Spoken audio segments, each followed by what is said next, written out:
Good evening and Merry Christmas to USA, International, Canada, Long Island, aka Strong Island, plus the 5 spots of Brooklyn, Bronx, Manhattan, Staten Island, and Queens. This is your man G Money Stacks, aka the Gregonator, YouTuber, host with the most misunderstood lonely nomad, the man who holds the back doors of the Q5 and N24 buses, and of course, Queens, New York native of Laurelton, Queens, New York. And yes, this is the final episode that you are rocking with and watching me on YouTube of the 319th episode, the final episode of 2023 of Off the Meat Rat Chainz New York Avenue podcast.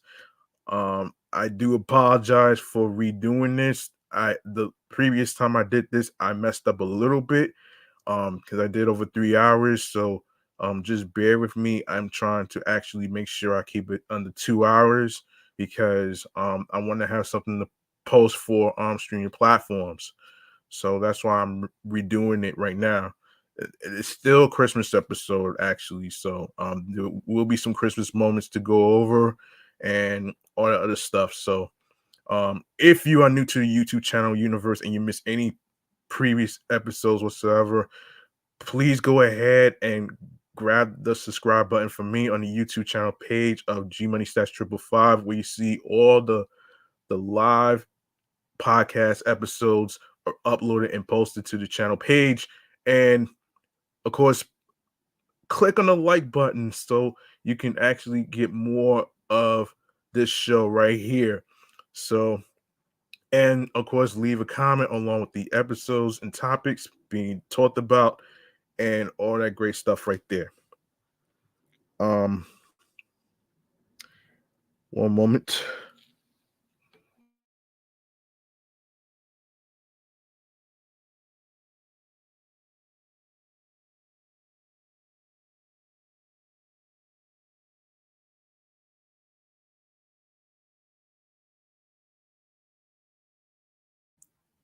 Of course, stay tuned for more video content.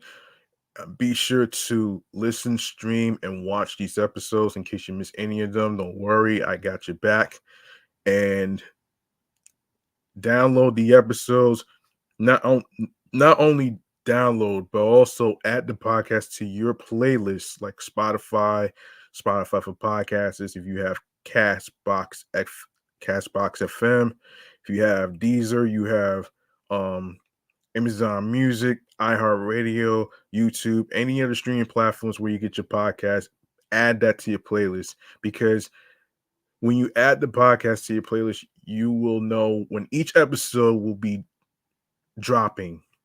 New episodes, you'll be notified on when they'll be dropping each episode. All right. So there you have it right there. And also share the episodes, share the videos, and I will handle the rest at the end of this recording. So um without further ado, what do you say we go to the New York Mass Transit Files right now, man? We got some subway changes going on for January 2024 that I need to inform you in case you're about to do some traveling and stuff. So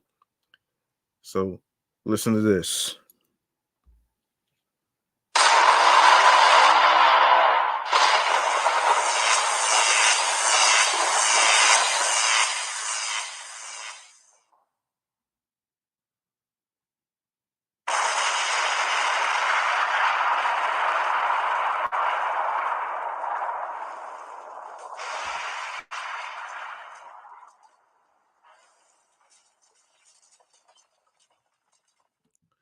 Starting with the subway changes that's going on in January 2024. Want to let the people know what's going on. And this is according to AMNY.com. So listen up, folks. Um, Weekend subway commuters will see a host of temporary changes to their commute next month as the MTA continues accessibility renovation work at the Queensboro Plaza station.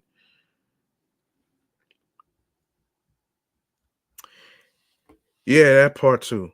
Queensboro Plaza in Long Island City, Queens, New York, is one of the busiest stations in Queens, with service from the N, W, and 7 lines. It is currently undergoing major construction work to become accessible for people with disabilities, adding two new elevators.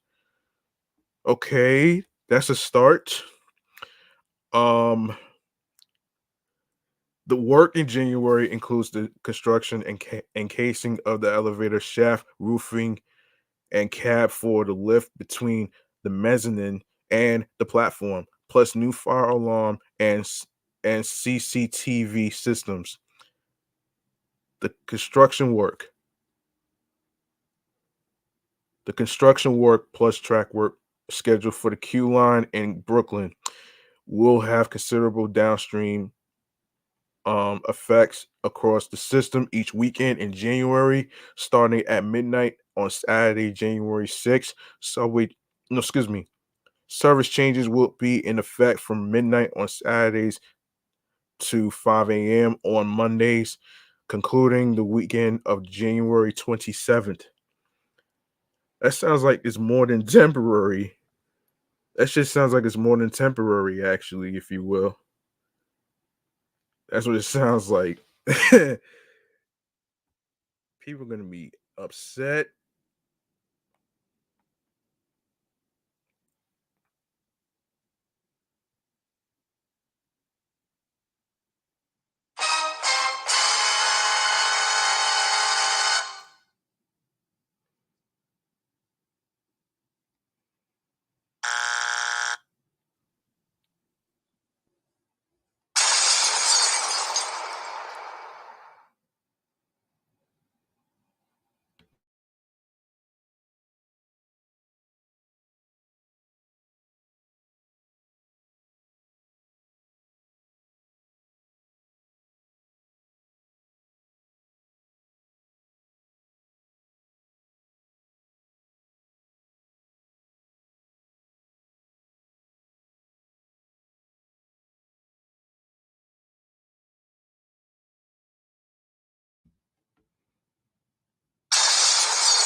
There's more.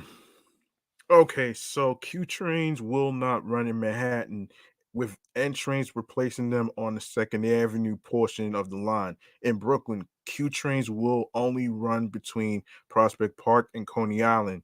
N trains in Queens will operate as a shuttle service between Astoria Ditmars Boulevard and 39th Avenue and will not run to and from Manhattan. 7 trains will operate between Flushing Main Street and 74th Street Broadway and will not run to and from Manhattan. E train will operate on the R line between Queens Plaza and 34th Street, Herald Square. 42nd Street, no, yeah, 42nd shuttle trains will operate all night. As for Queensboro Plaza shutdown, starting from January 6th to the 8th, um, yes. In addition, F trains will operate on the E line between 47th and 50th Streets. Rockefeller Center, and Jackson Heights Roosevelt Avenue, part of existing track replacement work that has been ongoing since August and is scheduled to be complete in the first quarter of 2024. F trains will run between Lexington Avenue, 63rd Street, and 21st Street, Queensbridge each weekend, except January 6th, when they'll be replaced by shuttle buses. The E and R trains will see a boost in service frequency, running at 8-minute headways instead of the normal 12 seen on weekends. The MTA says between one moment.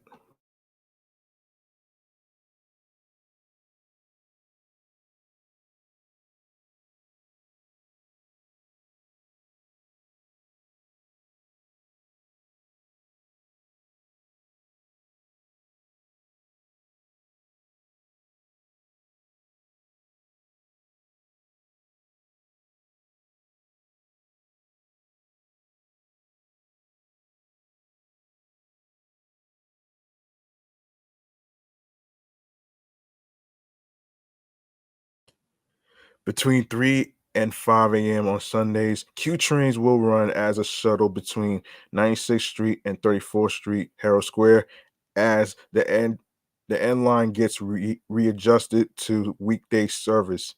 Free shuttle bus service will be available between Queens Plaza and 74th Street Broadway, Queens Plaza and Vernon Boulevard, Jackson Avenue, um, on the 7 line.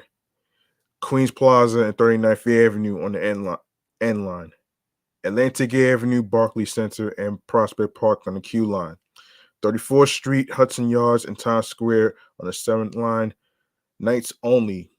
Roosevelt Island and either Lexington Avenue, 63rd Street, or 21st Street, Queensbridge, F line only from January 6th to the 8th. The Long Island Railroad will cross honor fares paid with a MetroCard or OMNY for trips between Penn Station or Grand Central and Flushing, Mets Willis Point, or Woodside Avenue. All right. Another Here's another thing that's going on in MTA news right here. Transit stuff. Hold on.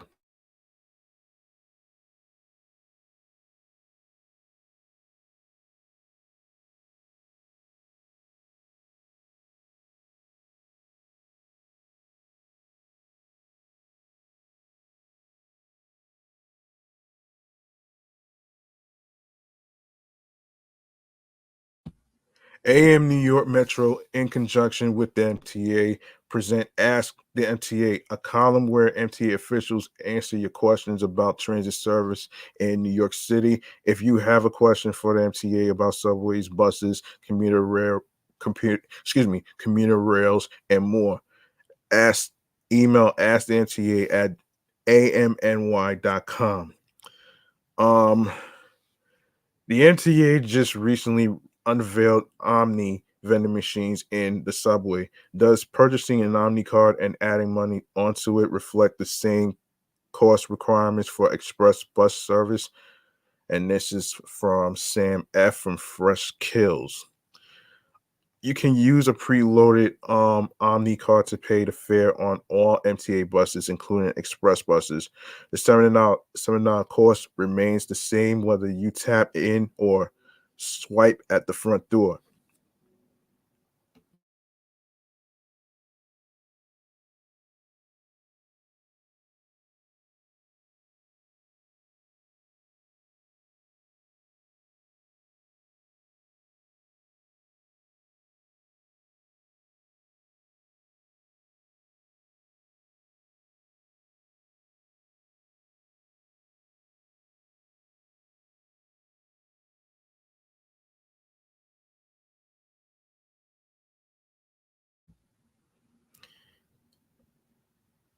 However, since we're still rolling out the program, riders with 7-day limited express bus passes Unlimited Express Bus Plus passes should continue to use their MetroCards.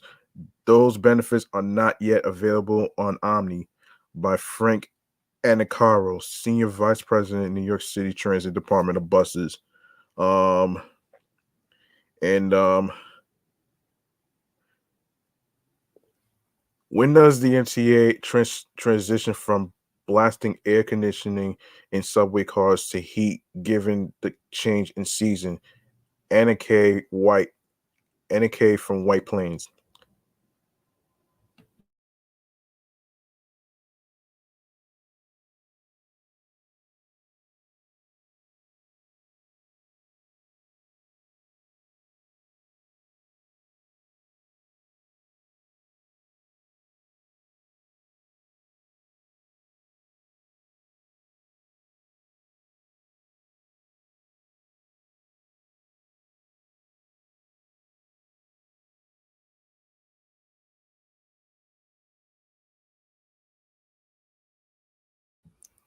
Subway cars do not transition from air conditioning to heating based on seasonality. Instead, the NYCT HVAC system operates automatically, relying on data from temperature sensors. These sensors trigger the system to activate heating or cooling depending on preset temperature limits. Um, s- um, CU Lean Ko, Vice President and Chief Mechanical Officer of Subway Car Equipment and New York City Transit. Would the MTA consider placing stanchion, stanchions or dividers in order to make walking through busy connected corridors at Times Square and Grand Central easier? Nancy D from Riverdale in the Bronx. Not the TV show, folks. Oh shit. New York City Transit has stanchions at Grand Central Station as customers transfer to the 7 train from 456 platforms. Stanchions are placed where we believe they will have the greatest impact to ease congestion, and we're always innovating to improve the customer experience. Jim Compton.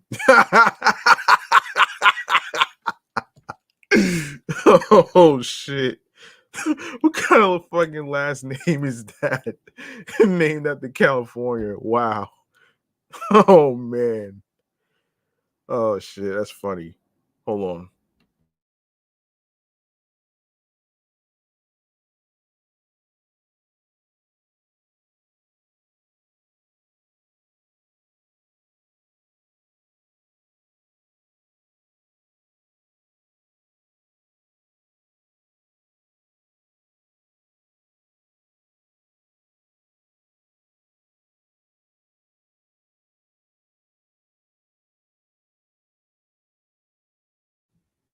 Yeah, yeah, Jim Compton, Executive Vice President, Customer Environment and Facilities at New York City Transit Department of Subways. Does the MTA ever let members of the public voice subway announcement? Excuse me, voice subway announcements. If so, how can I participate? Um, from Darren M. By Darren M. from the Lower East Side. It's not something you can sign up for, but the MTA has in the past invited some notable New Yorkers and members of the public to make special announcements. Most recently, we had high school students record messages warning customers about the dangers of riding outside train cars. Children with autism also made announcements back in April in recognition of World Autism Awareness Month. Our system is a sacred space, so there has to be a remarkable situation to get you in front of a transit microphone. And this is by Shanifa Riera, acting MTA Chief Customer Officer. All right, so let's go on to all right. Let's get in. Let's go on to our next segment right here. And our next topic. Next topic is going to be Hang on a second here.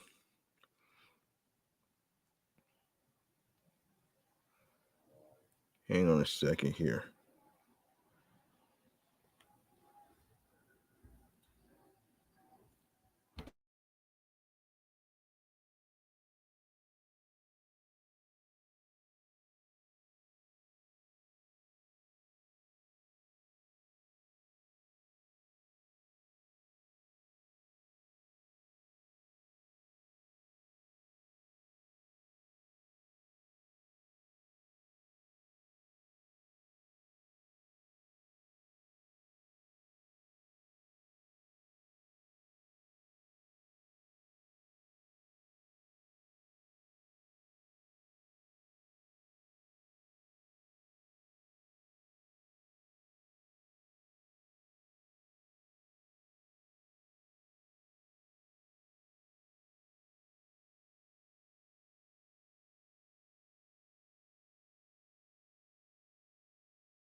All right.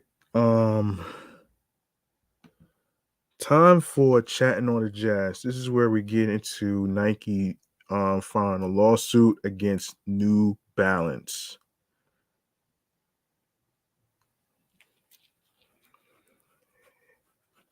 I will fill you in on why they are suing.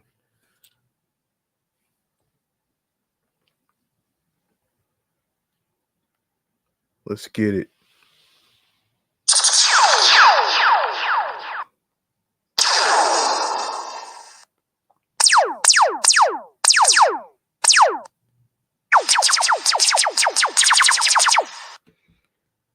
Okay.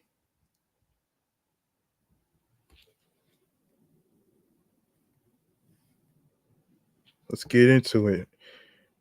Hang on.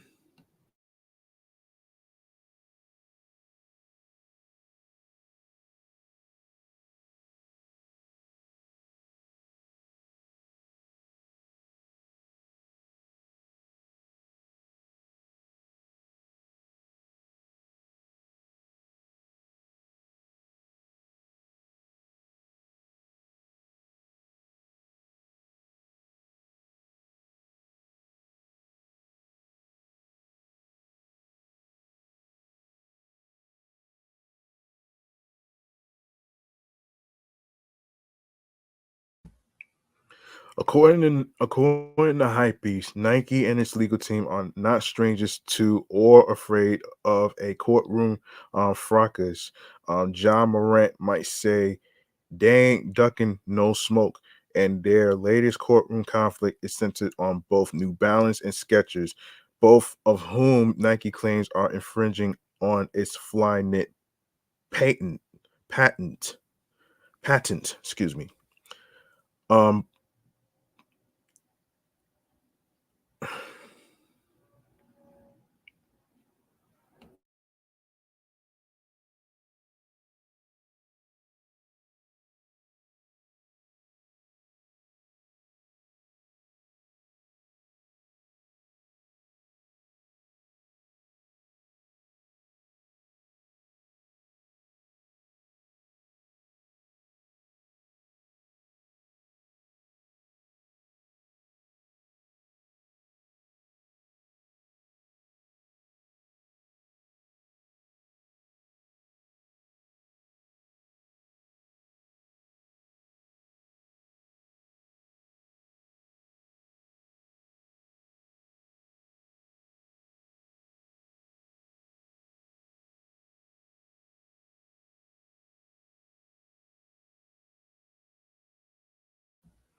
Per a report from Complex, the swoosh filed separate suits against New Balance and Skechers in Massachusetts and California, respectively, with documents that show at least 21 of New Balance's purportedly infringing designs and several of Skechers' own knit creations, some of which can be seen in the court documents below. Oh boy.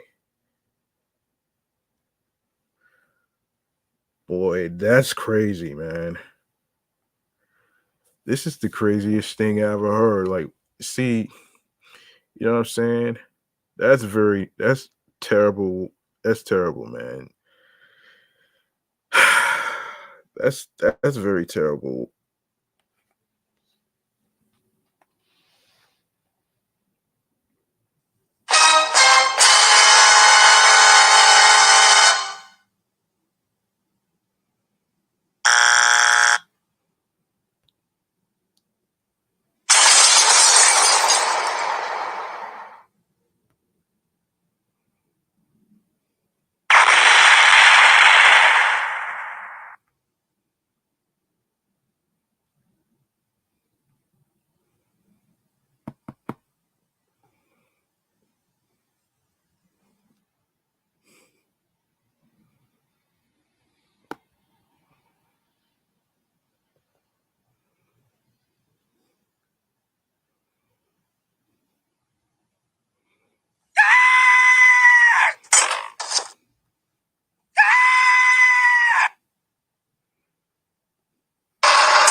Oh my god!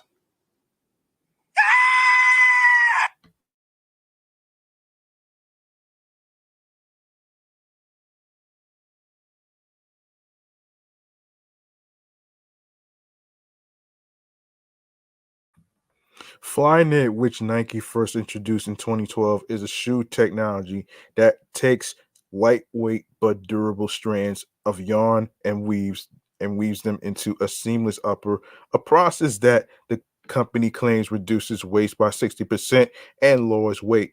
Apart from its eco-conscious edge, the flexible nature of Flyknit allows it to be micro-engineered, woven in different ways across silhouettes for different sports and activities to provide targeted support and structure.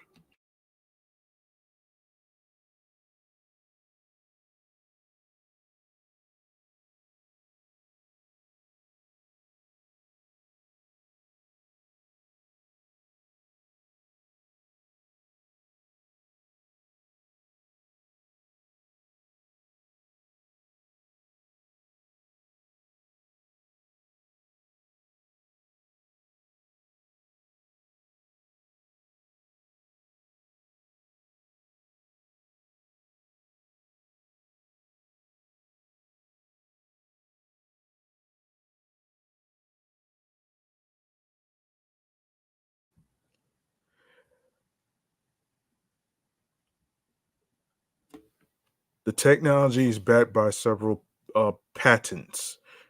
The first of which it was issued in September 2012. New Balance and Skechers aren't the only brands Nike has sued for over alleged Flyknit infringement.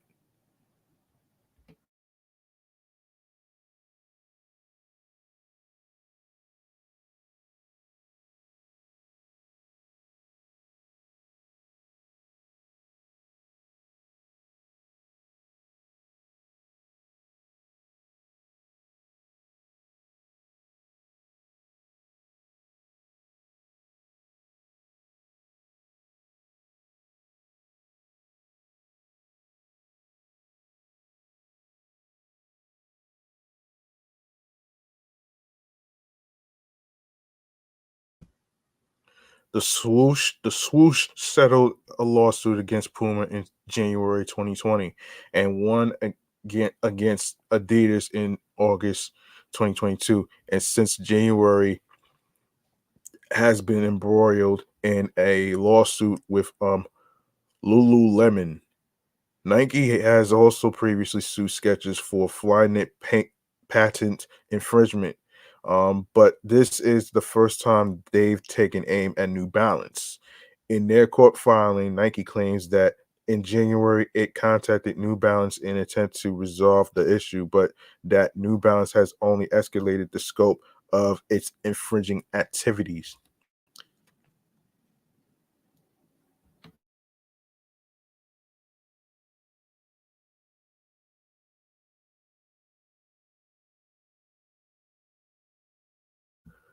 New Balance responded with a statement on their own, saying that Nike was overstepping the boundaries of its patent. New Balance fully um, respects competitors' intellectual property rights, but Nike does not own the exclusive right to design and produce footwear by traditional manufacturing methods that have been used in the industry for decades. The brand's statement said, "We will vigorously defend ourselves against Nike's attempts to enforce its patents beyond their lawful scope." Skechers has yet to issue a statement on Nike's litigation. Oh shit. Oh man.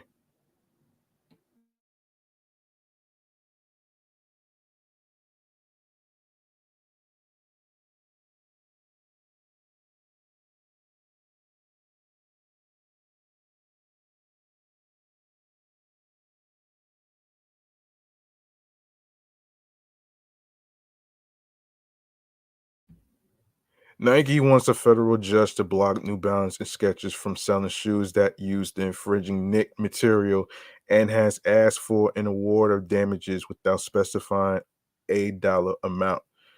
Um, of course, stay tuned for more info as the pending lawsuit proceeds.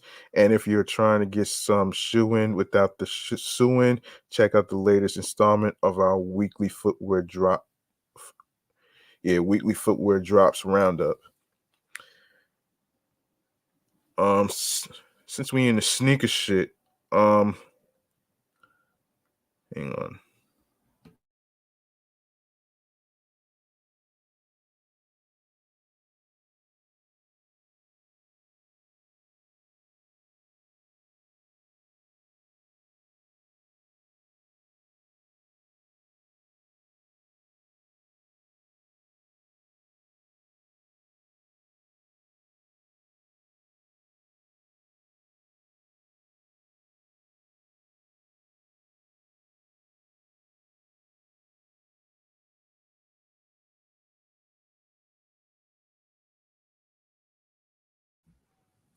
It's the holiday season. If you are celebrating this year, it's your last chance to grab a gift. Thankfully, our friends at Nike, Jordan Brand, Reebok, New Balance, and Puma have a slew of impending releases for you to dive into for some seasonal shopping. Before we break down every drop to look forward to across the next 7 days, let's go over key headlines from last week.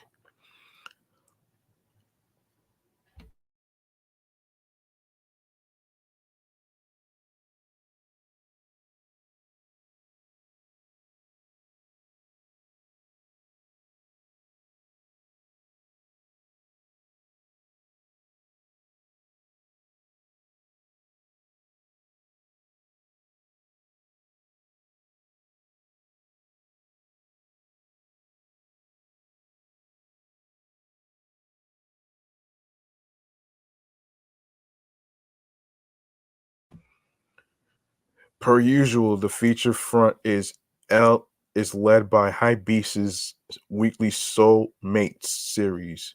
Sitting down with the team, this week's guest was Indonesian rockstar Aman um, Maulana, who selected the Travis Scott accent the Travis Scott X Fragment design, um, X Air Jordan Air Jordan 1 High, and chatted about everything from bringing his band into the world of sneakers to his rules of collecting.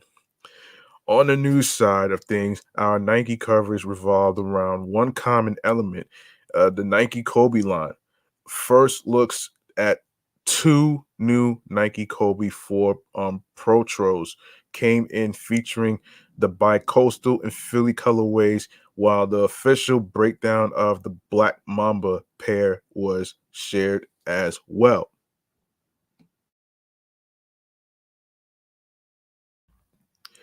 Previews of both the Nike Kobe 6 Protro Italian Camel and Kobe 8 Protro Radiant Emerald Touchdown 2.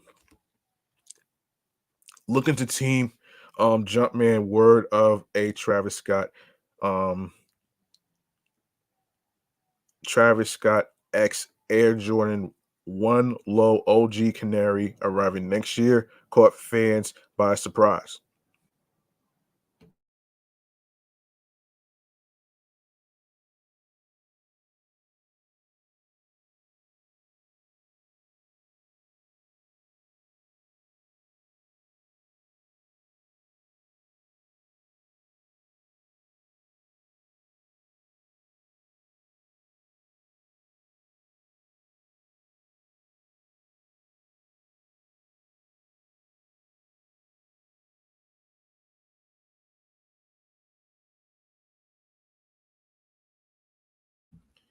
Detailed glances at both the Air Jordan 3 Green Glow and Air Jordan 4 Military Blue also surfaced, whilst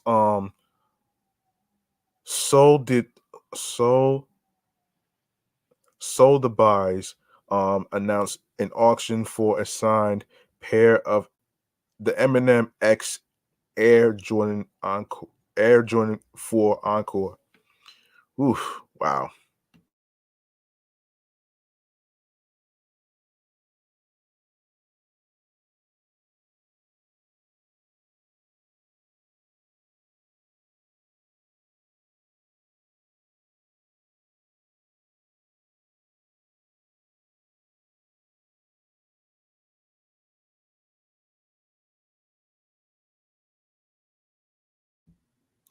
I didn't know Eminem has his own sneaker line. That's that's interesting. That's fucking interesting right there.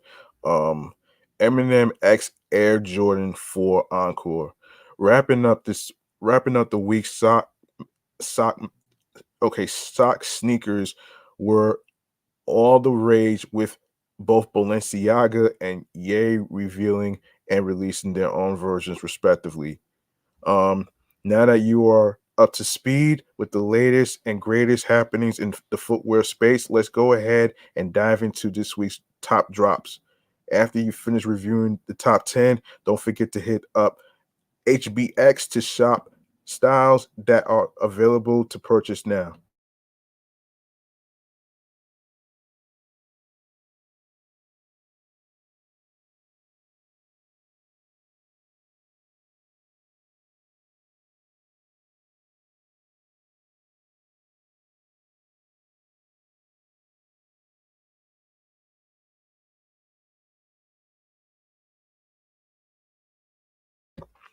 So we got the Cactus Jack and Nike Attack.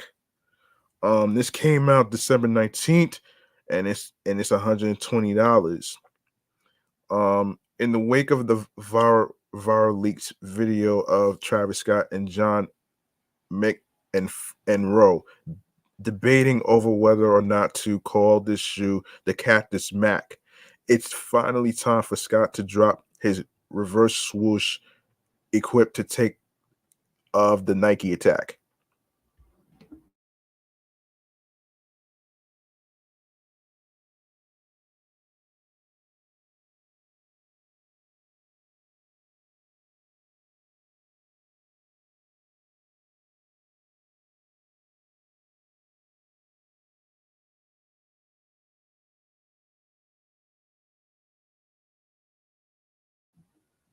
revisiting the OG light smoke gray colorway that re-released earlier this year with the silhouettes return to the market. Scott has included his typical twist of the lateral reverse swoosh and Cactus Jack stamp at the heel. Um, all right, so we got the Nike LeBron 21 Conchi. So we got the Nike LeBron Conchiolin. Wow. So this came out also on December 19th and it cost $210. Um, yeah, that's crazy, man. Hold on.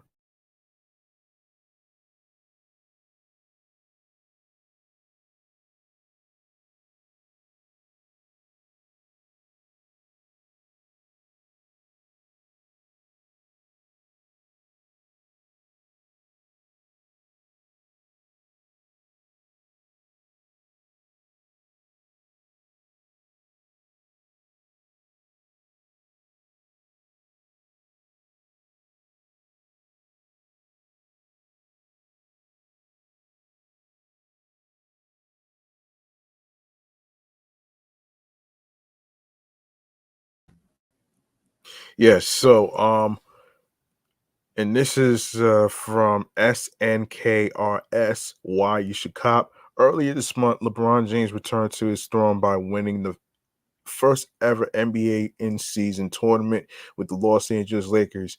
While the 38-year-old veteran continues to make noise on the court, his Nike LeBron 21 is similarly succeeding off the court.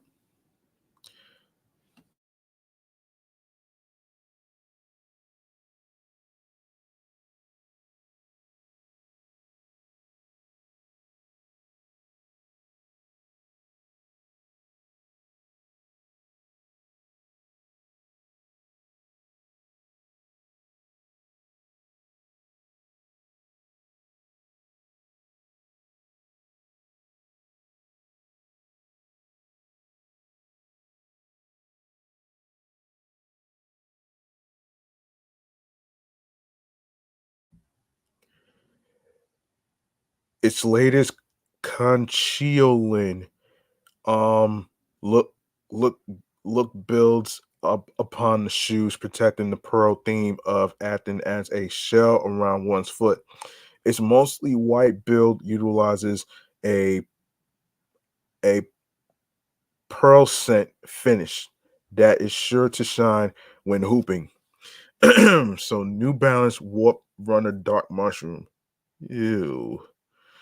This came out December 20th and it costs $150. And that's by New Balance.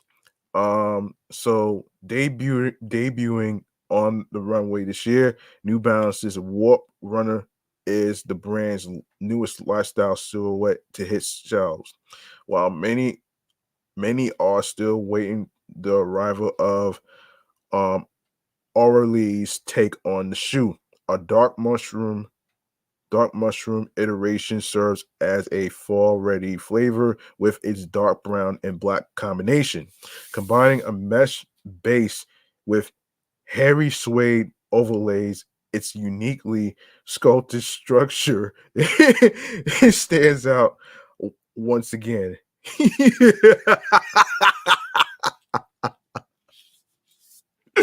This sneaker is so fucking ugly, man. Oh my gosh.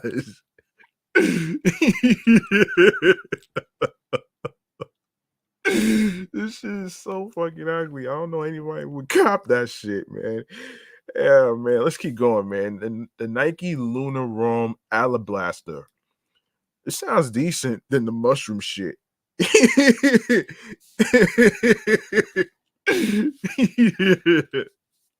Oh shit. Oh man. It's so fucking insane, man. Anyway, this came out December 20th and it only costs $150. SNKRS is where you could buy it. It's been 15 years since the swoosh first introduced its lightweight lunar technology. Now the brand is utilizing the plush cushioning in a new way with the lunar roam silhouette. Its sizable sole unit features a ribbed midsole in a golden yellow that darkens towards the heel before transitioning to black at the rear. Its textile upper features off-white, forest green, and brown hues in this statement making alabaster colorway.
All right, next we have the Air Jordan 14 black and white. This also came out the same day as the other sneakers, December 20th, and it only costs what, $200? That's not something I would do though, man. When it comes to me buying sneakers and shit like that, I wouldn't it wouldn't be no $200 though, man. Not no $200 though, man.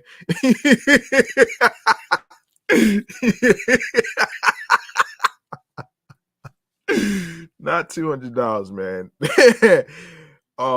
It's also at SNKRS, rounding out Michael Jordan's list of Air Jordans worn while playing for the Chicago Bulls. The Air Jordan 14 is in its 25th year and continues to see new looks. For 2023, its relatively quiet year is being rounded out by the release of this black and white look that leans heavily on the former, with its black suede reaching across the retro upper.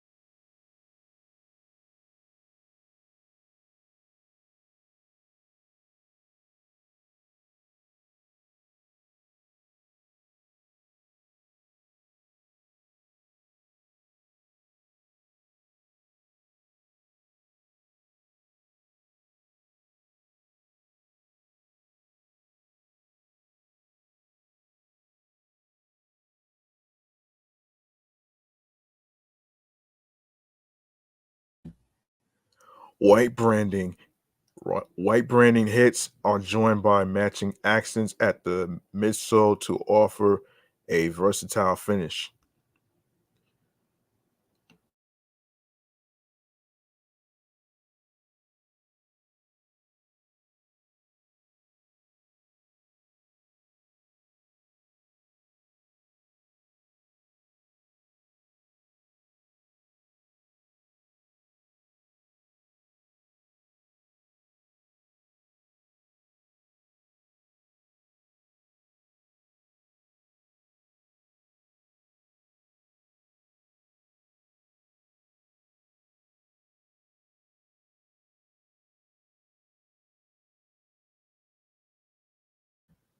Okay, we have the off-white Nike Air Terraforma. Um, this came out December 21st. Um, and it costs $210. And it's at SNKRS. Why you should cop for the second year in a row, December 21st sees the release of two new off-white um X Nike Air Terraforma colorways. Once again, the 80s and the 90s inspired silhouette sees a spike covered midsole combined with translucent swooshes, a multicolored tongue, and off-white's um signature zip tie element. The two looks include Mantra Orange and Matty Olive. Oh man. Matty Olive. Oh wow. Mantra Orange and Matty Olive. Wow. Arrangements with each utilizing significant levels of colorful contrast at the tongue and sole unit. Happy 99 and Reebok Insta Pump Fury 95. Oh, jeez.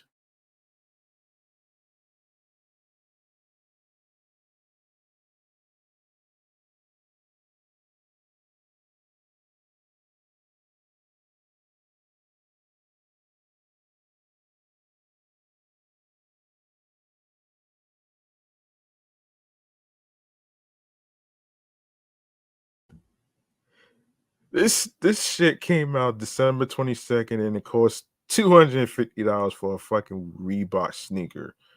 Like, come on, man. 5 years ago, designers Natalie Natalie and Guyen, Natalie and Guyen, and Dominic Lopez began their journey with Happy 99 by sharing a footwear design on Instagram. This week concept turns to reality with the release of the Happy 99 and Reebok Insta Pump Fury 95. Drawing from gaming and anime, the two glossy colorways are equipped with playful graphics on both the shoe and its removable ripstop gator. gator.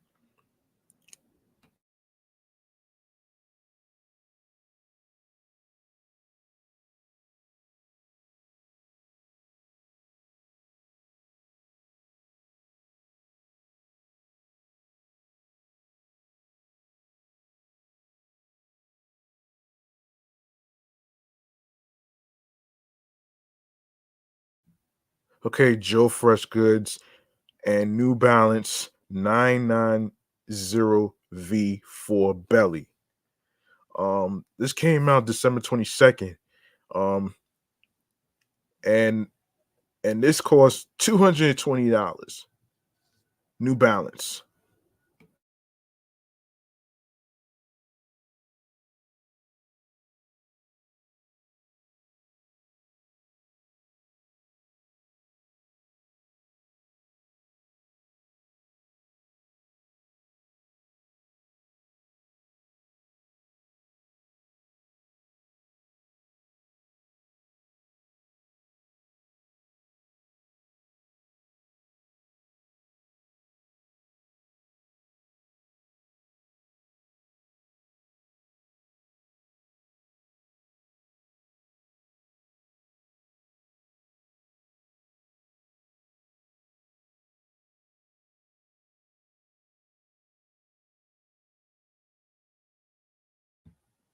All right, why you should cop. In case you missed out on last week's drop, the Joe Fresh Goods and New Balance 990 V4 Belly Collection is returning to shelves for a second opportunity to purchase.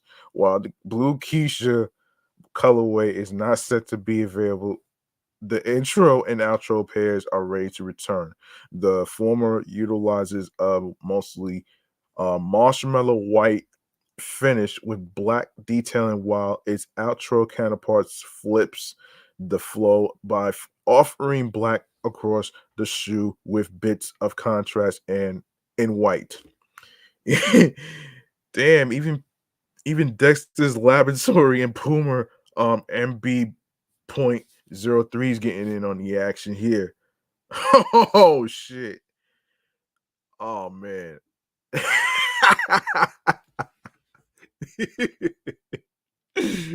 Oh shit. Oh my goodness. This looks pretty ill though. I'm not gonna hold you. This came out December 22nd and it cost $135 by Puma. Um, yeah, hold that thought.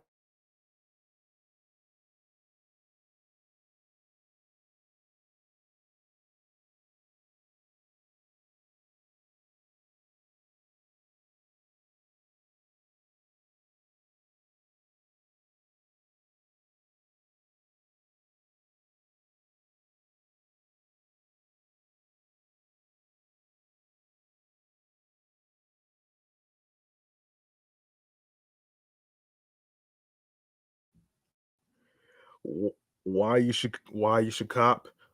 It's a big month for cartoon-based sneaker collaborations with LaMelo Ball and Puma connecting with Dexter's Laboratory for an out of this world take on the MB.03. If you are looking to stand out on your local basketball court, this is the pair for you. As fluorescent hues combined with wild patterns for an eye-catching finish that matches Ball's energy when he's at the best.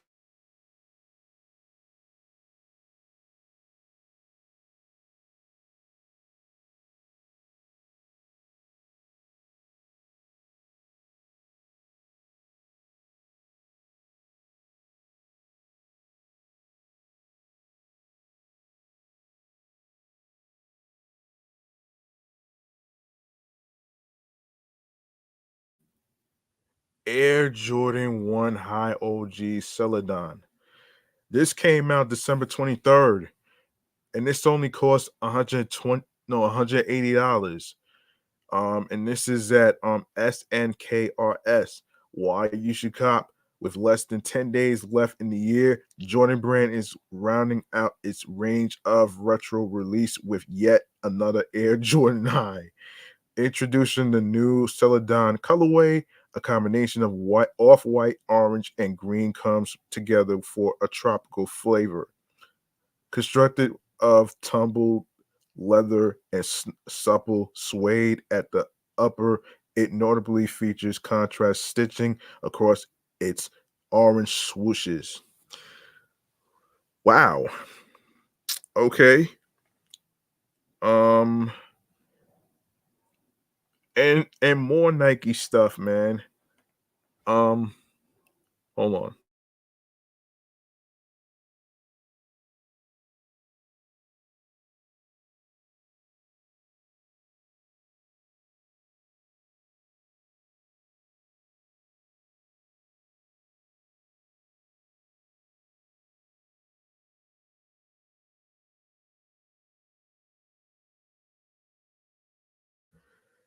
All right.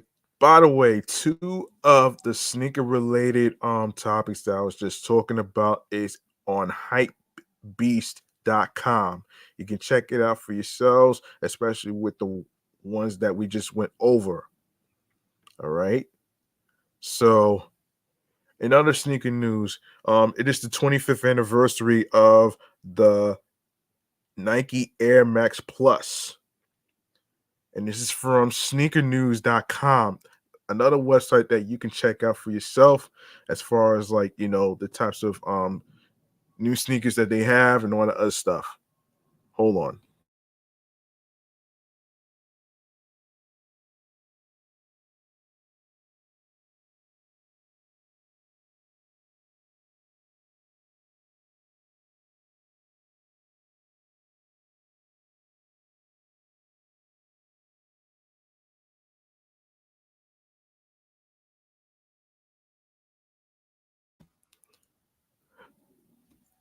Um the mismatch pair harkens back to the sneakers origin, which were heavily inspired by Florida's gradient sunsets, palm trees, and ocean life. The 25th anniversary pair is part of a larger, tuned, different campaign that champions self expression.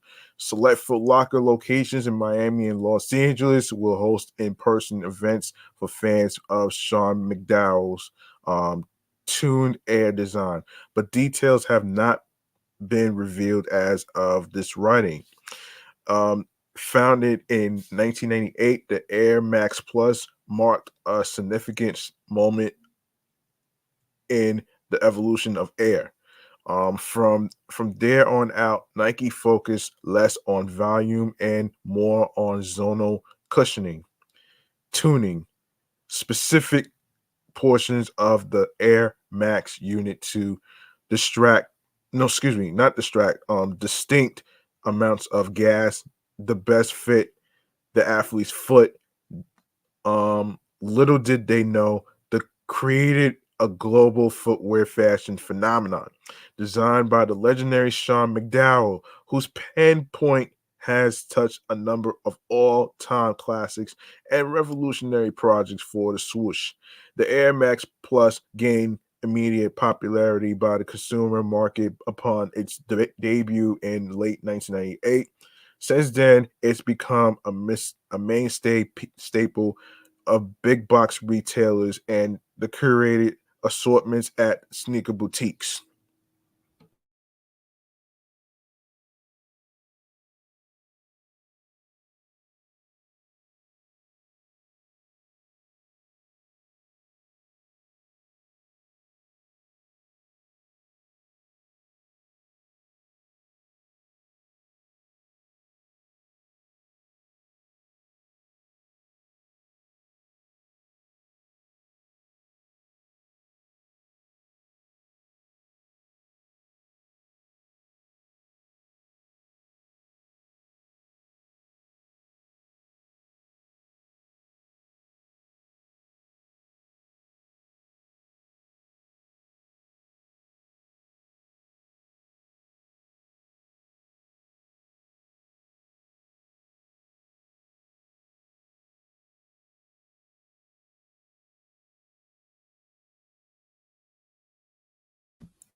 Over the years, however, the Air Max Plus hasn't been privy to collaborations like the Air Max 1 and 90.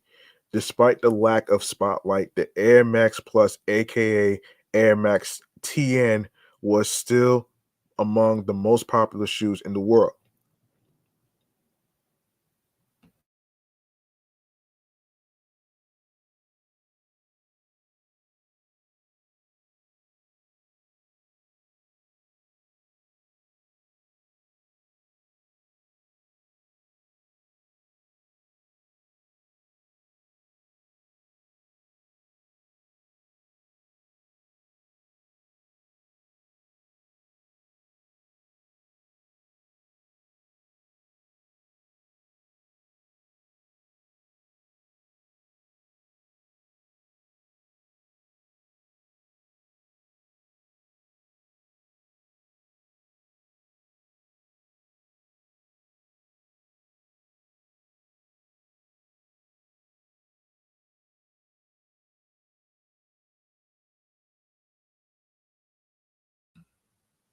Soon enough, Nike will properly recognize the silhouette's quarter century of influence via a uniquely designed colorway featuring a gradient that persists latitudinally latitudinally hold on.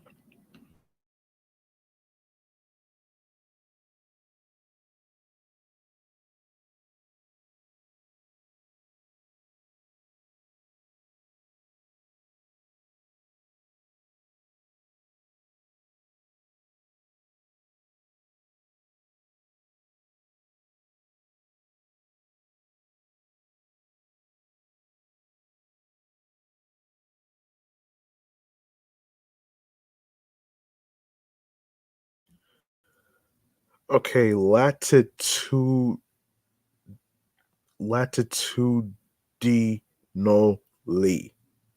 Okay, here we go. Um yes, across the shoe with a pattern mimicking crinkled paper, this Air Max Plus anniversary transfers that signature pop of yellow from the TN logo onto the visible Air unit.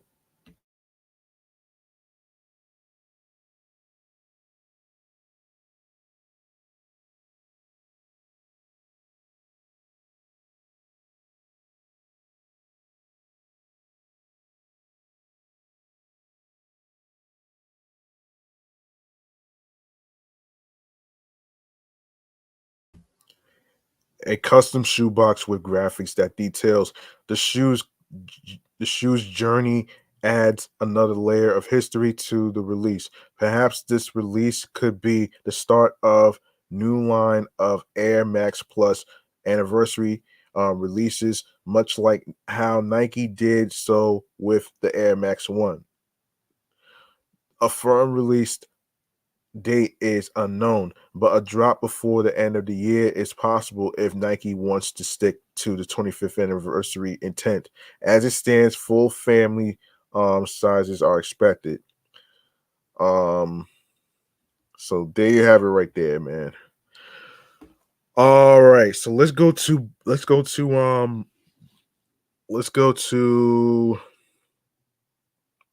we're gonna stick to fashion. So 50 years of hip hop fashion. Okay, so and this is from the source. 2023 was the year of the 50th anniversary of hip hop celebrations across New York City, and beyond.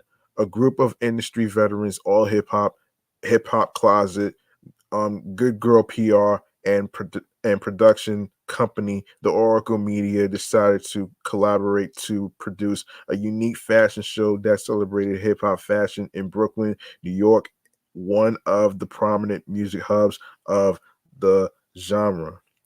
Um, the fashion show took place at the luxury car brand Porsche, which is located in Industry City.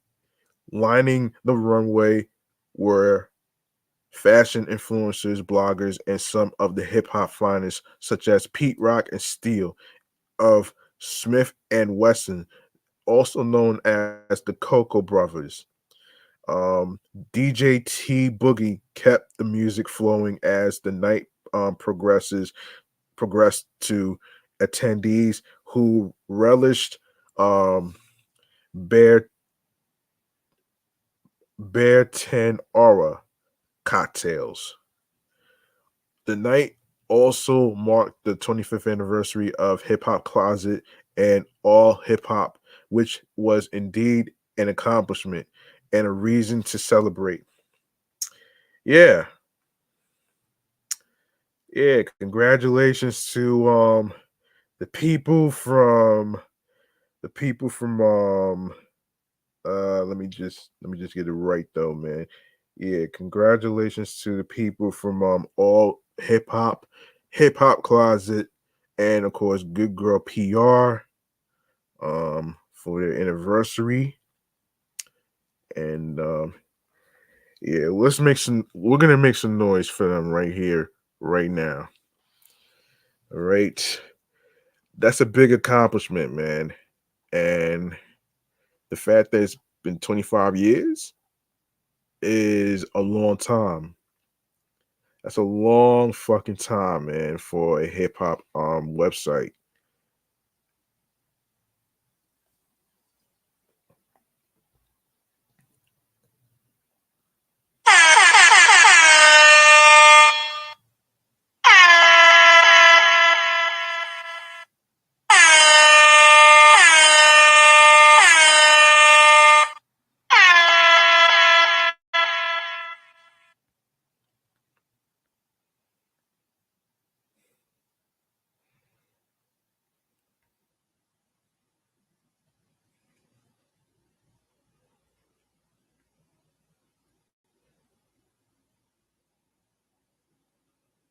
Come on.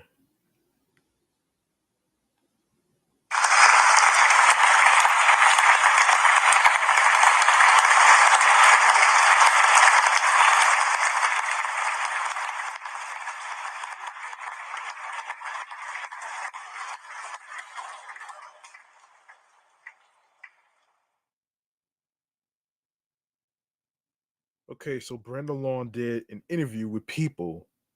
Let's get to it right here.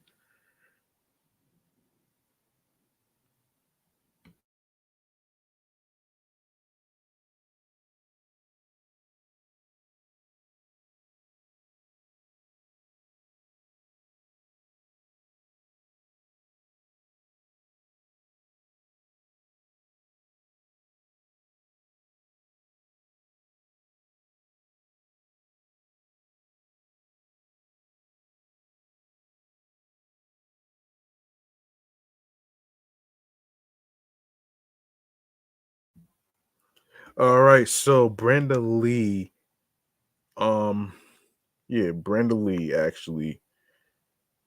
Yes, so Brenda Lee kicked off the holiday season in the new old-fashioned way with a song at number one, rocking around the Christmas tree. The indomitable Nashville tinged.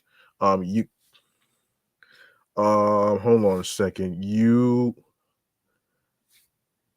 Yuletide anthem that she recorded 65 years ago at the age of just 13 reached the top spot on the Billboard Hot 100 earlier this month.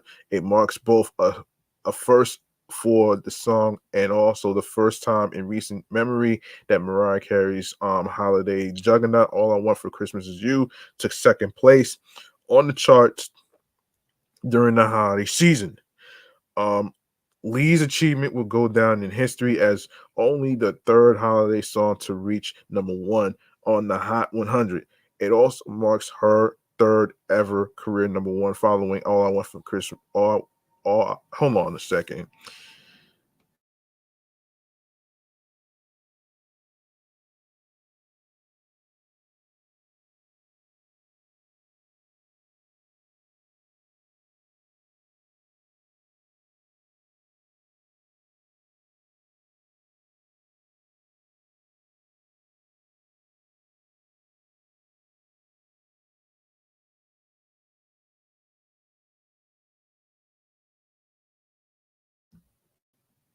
It also marks her third ever career number one, following I Want to Be Wanted in October 1960. The 63-year stretch has earned her a place in the record books as the longest gap between number one songs, an honor previously held by Cher for a quarter century following the ascent of Believe in 1999.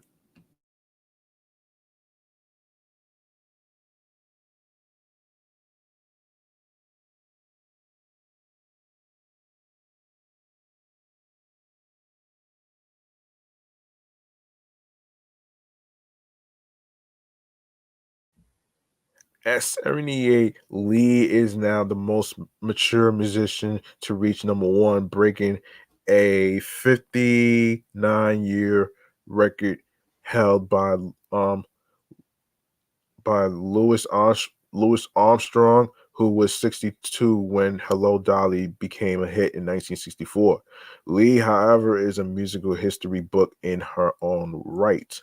The pioneering rock legend spoke to people about her friendly rivalry with Carrie, her memories of the hilarious Christmas in July recording session that yielded the recording breaking classic, and her early friendship with the Beatles and Elvis Presley. Wow.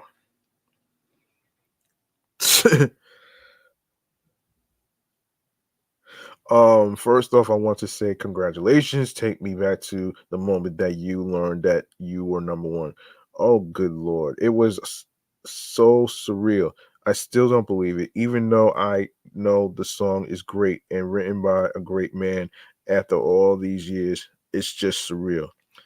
Um, Rocking around the Christmas tree has come close to reaching number one. Um, a few times in the last few years, but it's always been stuck at number two behind All I Want for Christmas Is You. Did you ever think that your song would get past Mariah's? You know, I don't think in those terms. I'm one of those weird artists that wants everybody to do good because when everybody does good, we all do good. But rocking is really close to my heart, and I was hoping that it would do well, like it always has.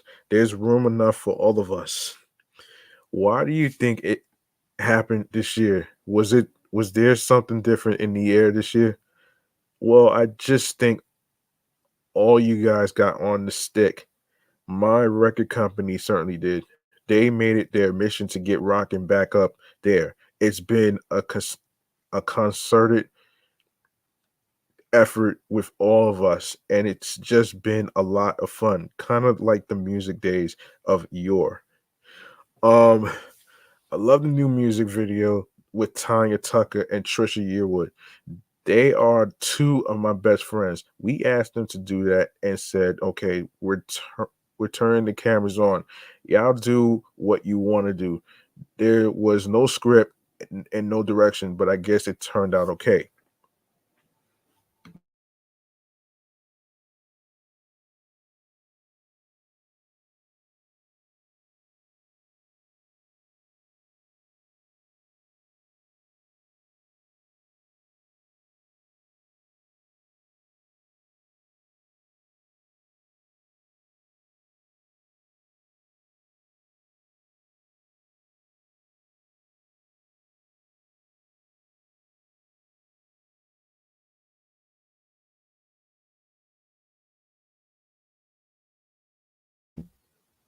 You have so many friends, especially nearby neighbors of yours.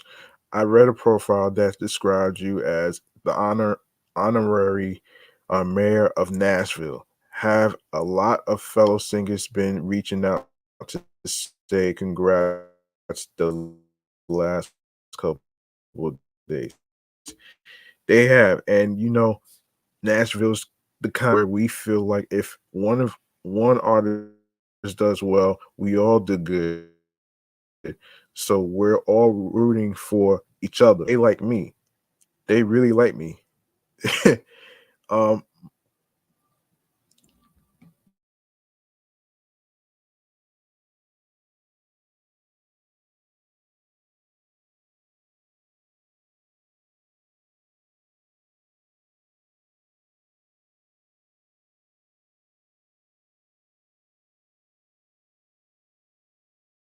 my record company is filled with lots of hip, on the go young people. They worked really, really hard, and it's just been a lot of fun.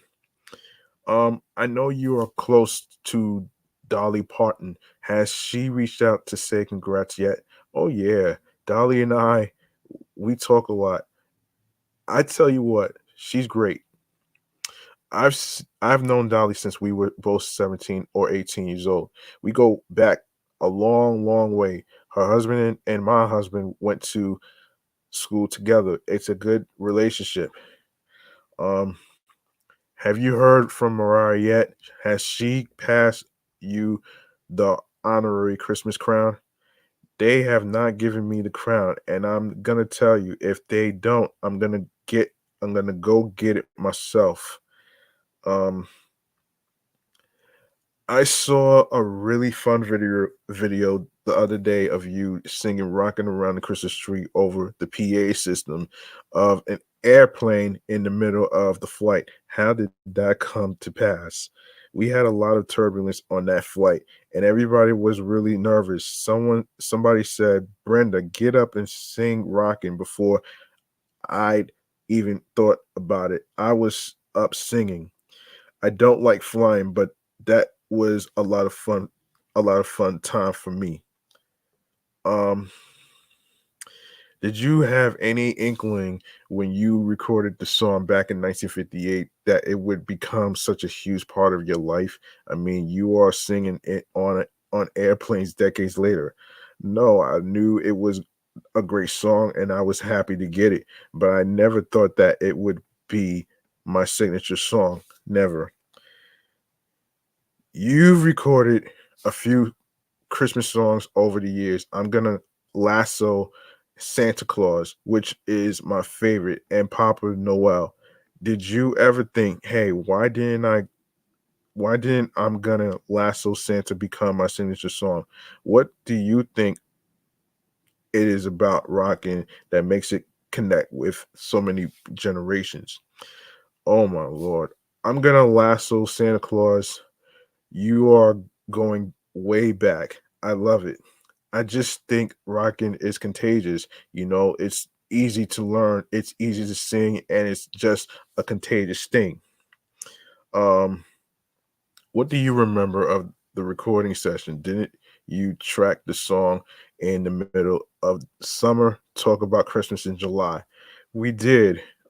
Producer Owen Bradley had the studio live room all decked out with Christmas decorations and a Christmas tree. Back then, you cut all Christmas songs in the heat of the summer. So Owen had the air conditioner turned on to zero to set the mood. And honey, the Q-on set hut got cold. It added to the spirit though. It was really a lot of fun. Um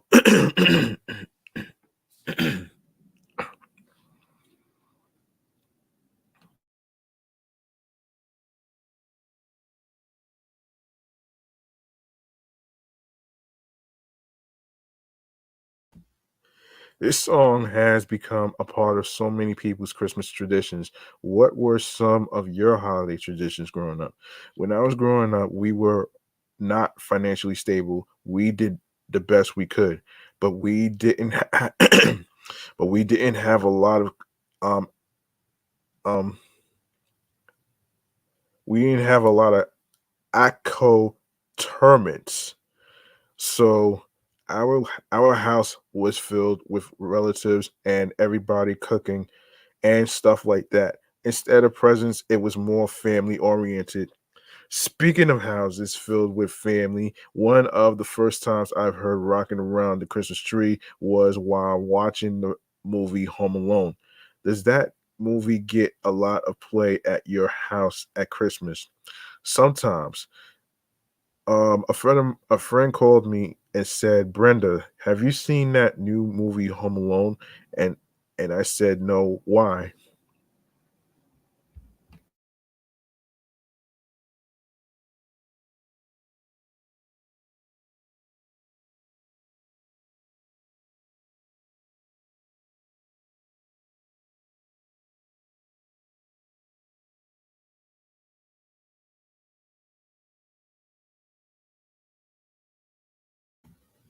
They said, "Your song's all over it." I hung up and thought, what song are they talking about?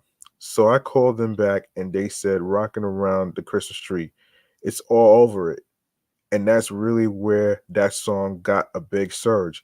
It's sure been good to me, as has the public in keeping it number one all these years. I really appreciate it.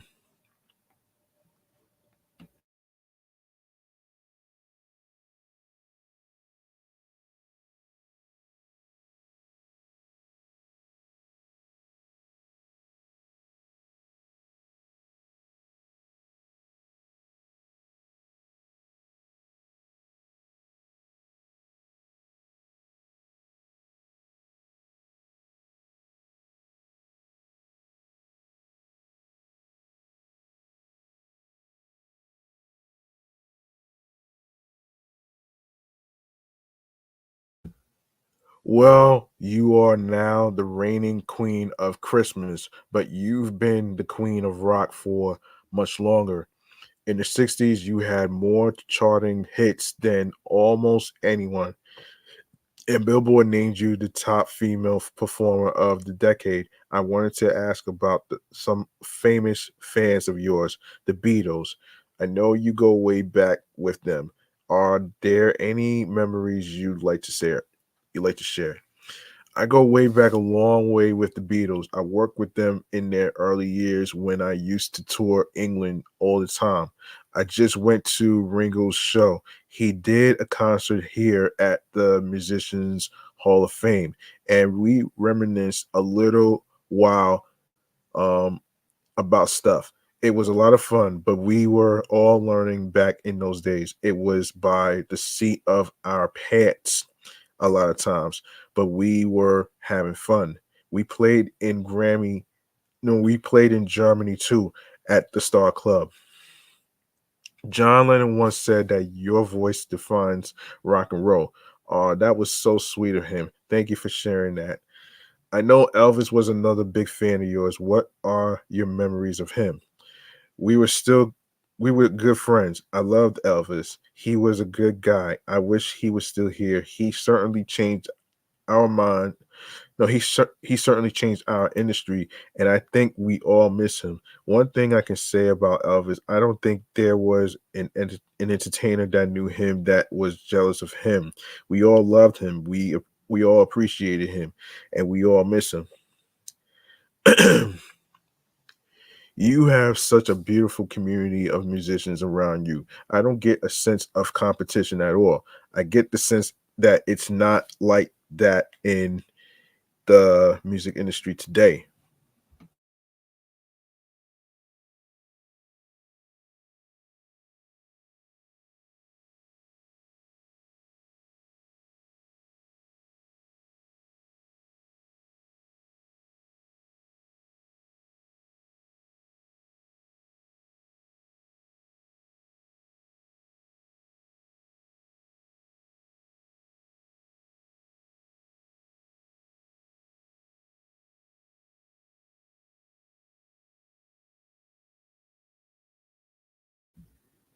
It's not, and it's a shame that it's not because you know what? We all have something different to offer. We all love what we do, and we should all love each other. That is a beautiful message to end on as we settle in for the holiday. One last question I want to ask you. When it comes to decorating your own Christmas tree, do you have any traditions? We have our old ornaments. Half of them are broken because the kids dropped them. We put them up and we remember when we got them. We remember which one belongs to which grandchild or child. Christmas at our house is pretty special. Yeah. Congratulations to Brenda Long for her song Rocking Around the Christmas Tree. You know what I'm saying? Like Mariah Carey's not the only person that wrote a Christmas song. Like, come on. Let's be for real, man. Like, come on. Let's be for real. Um let's be fucking for real, man. Um all right, Brandy. Brandy has a Christmas album. Okay, let's keep it Christmassy. So this is just Christmas moments that we're going over actually. Um all right, so this is from the American Songwriter website. So okay, so since signing with Atlantic Records in 1993, Brandy did more than just release her debut album at 15, as she went on to sell over 40 million albums and win a Grammy Award. She also branched out into Hollywood, working on films like I Still Know What You Did Last Summer, Cinderella, and the hit show America's Got Talent. The singer even worked on Broadway in the musical Chicago, while crossing numerous milestones over her career. In 2023, the singer released her first Christmas album, and even she was surprised it took so long. um Hold on a second. Um, yeah, that's interesting, man. Um, for fans of Brandy, it has been a long 3 years since the singer released a new album.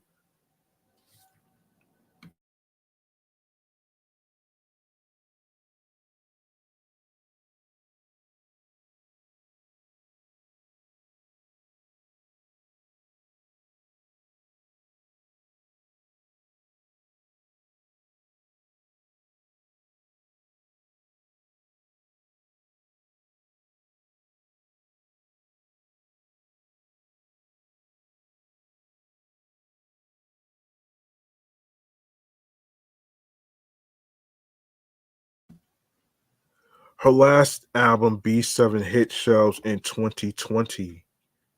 Um, yeah, yeah, 2020. And hang on a second, folks.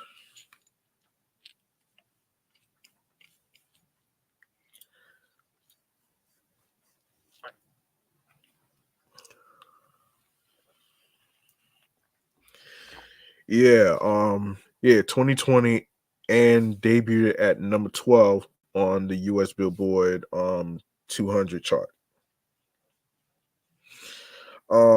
Always able to produce a hit. The singer hold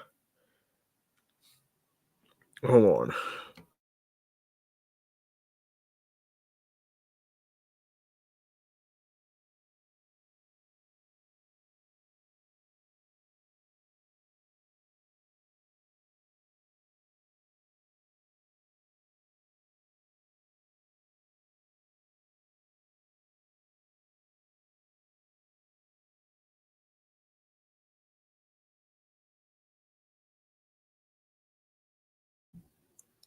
The singer admitted to Variety that fans have consistently requested the singer produce a Christmas album, and their requests have been answered.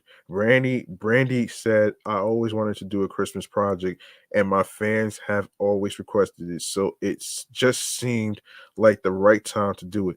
I felt that I was in the spirit, I was in the mood, and it just came together perfectly." Um, featuring classics like "Have Yourself a Merry Little Christmas," "Santa Baby," "Jingle Bells," and "Deck the Halls." Christmas with Brandy might be one of the best ways to spend the holiday. And if the 11-track album wasn't enough, it comes with a digital bonus track titled "Christmas Every Day." Brandy shares Christmas classic with her own style. What makes Christmas with Brandy even better is the fact that on top of featuring holiday classics, the album comes with 6 original songs. Released back in November, the album received positive reviews from fans. During an interview with Billboard, the singer noted her love for Christmas, wanting to record the classics with her own style behind them. Brandy praised her team, saying, "I've had a great team of people to work with me, producers, nephew. One of the writers is Sebastian Cole, Tatiana Clark, India Kearney. Um, I just had a really good team around me, and they have really helped me put my own spin on the classics and helped me put together some originals that I'm really proud of." Fans seem to argue, um, no, excuse me, fans seem to agree, commenting, one of the greatest vocalists we will ever have, guys. Let's celebrate her. God truly crafted her voice single handedly. And yes, and yes, in more Brandy news, of course, she is in a movie. She has a Christmas movie.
And more Brandy stuff. She has a Christmas movie that's out right now called Best Christmas Ever. That's gonna be our next topic for movie Man Cave Popcorn.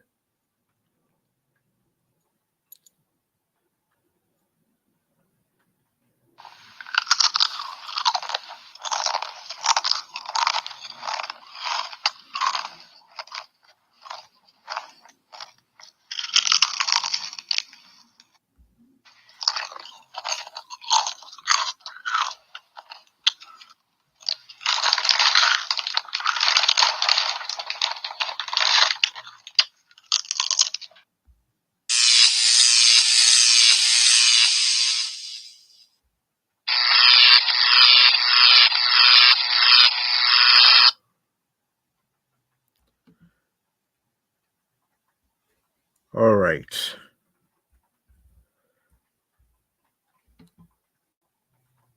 According to Variety, right? Sorry about that.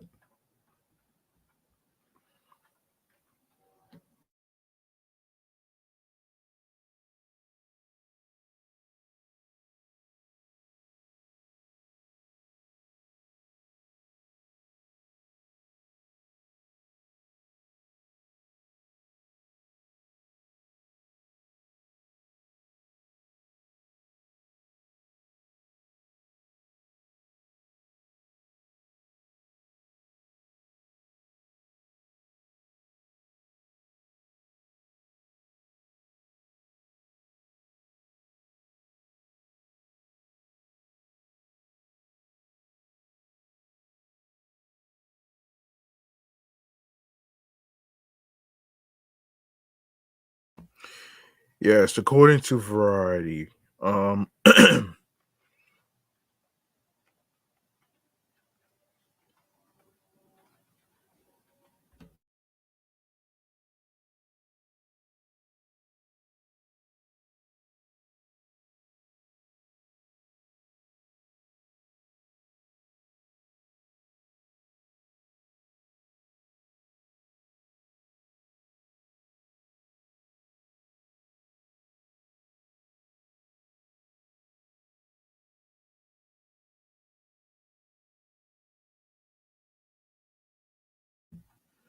director Mary Lambert um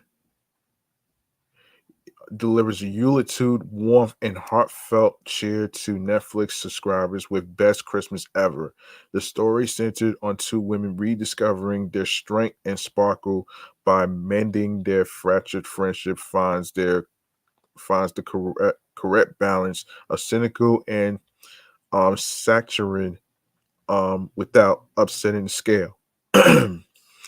The stream is practically patented brand of holiday hijinks is amped up to a ridiculous degree, as the hyperbolic title would suggest.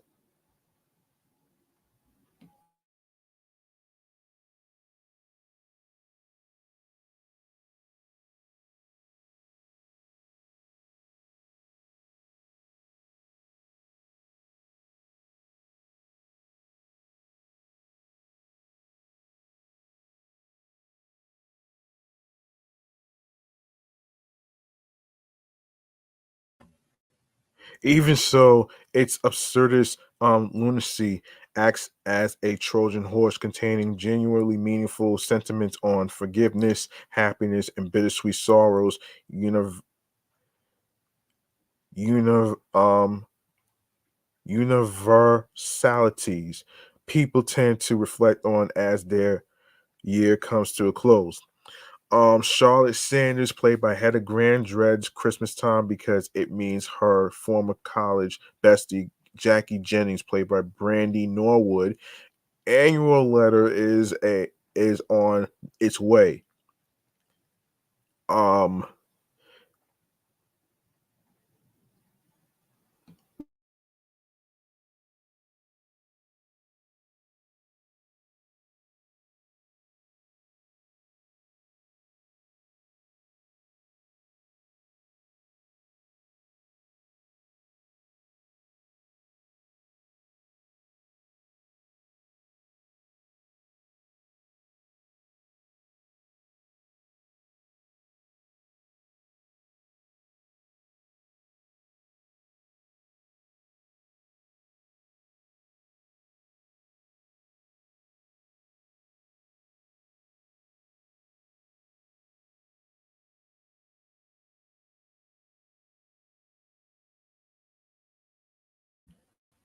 It's filled with obnoxious lingo and humble brags about the Jennings family successes, and Charlotte can't help but feel inferior, unfavorably comparing it to her own harried life as a wife, mother, and struggling inventor for years. She's deferred her dreams of a better home and career, caught in an unsatisfying job as a product engineer.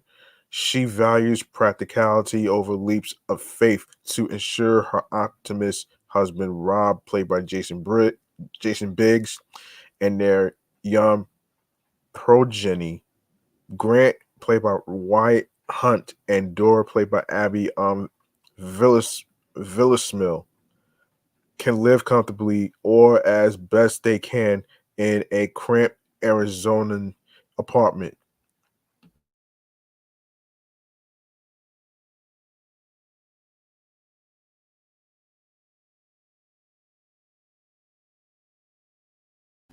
But the worry word is now overdue for yet another detour, physically and metaphorically. Um, Misinterpreting his mother's sarcasm, Sneaky Grant puts Jackie's address instead of his aunt's address into the GPS before leaving for their family road trip. Charlotte doesn't think to check this crucial detail, spending hours crossing multiple state lines, not realizing she's headed straight to Jackie's front doorstep in the picturesque, snow covered town of Hadley Falls.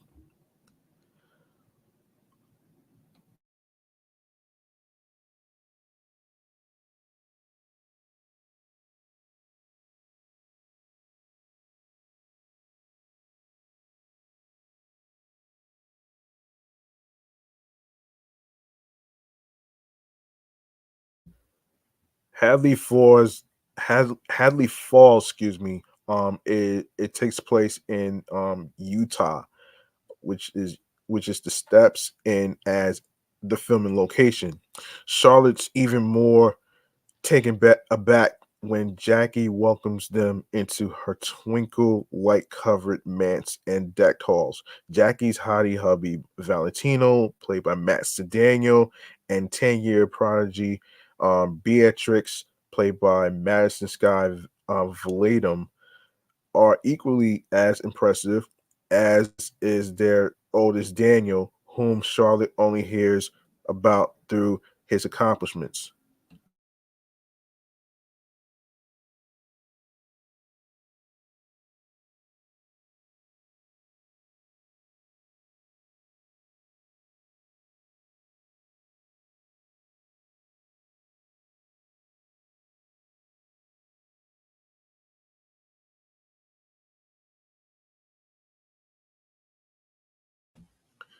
Charlotte winds up hoisted by her own petard when her investigation into her former friend results in havoc rather than healing.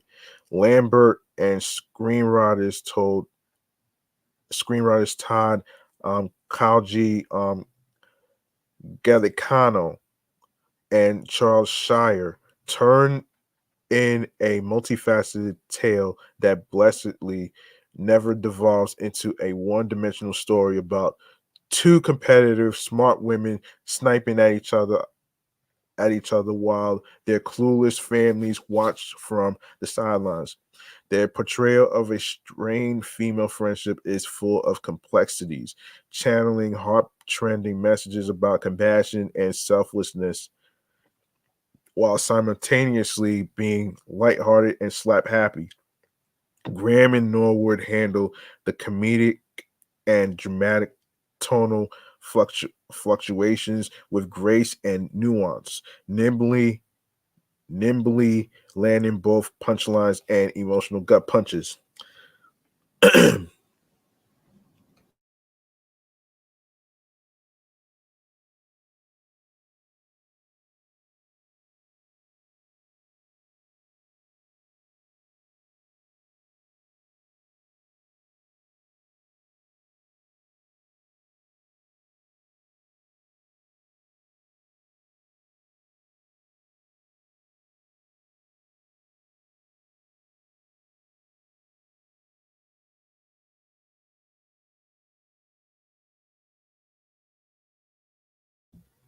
The filmmakers and adeptly weave together themes of belief, from Charlotte's transformative arc dealing with her skepticism to the kids' quest to discover if Santa is real. Rob pointing out early on that Charlotte's unhealthy fixation is hurtful leaves enough time for the character to inevitably develop this realization on her own and demonstrate change. Though Jackie is hiding a big secret, one that's glaringly obvious to the audience. Until the third act, she's allotted some space to mend her ways for everyone's betterment. Occasionally, when the picture breaks free from servicing its thematic aspects, it's a sense too much um welcome camp that gets nuttier than a fruitcake. Charlotte breaks the fourth wall solely at the start of our journey and then never again. The needle drop of All Holy Night during Valentino's introduction gloriously underscores the female gaze as the camera pans over his muscular figure bathed in morning sunlight. An omission by Rob about his part in Jackie's newsletter fiasco is treated with the same weight as if adultery occurred, yet the betrayal, though still a reckoning for Charlotte, isn't nearly as big of a marriage killer.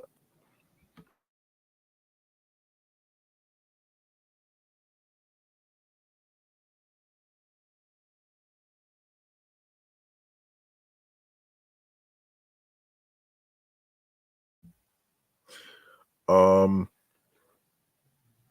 Grant and Beatrice's attempts to disprove Santa's existence take admirably big swings, leading to a funny elf-esque sequence where Grant unmasks Santa in front of an entire town.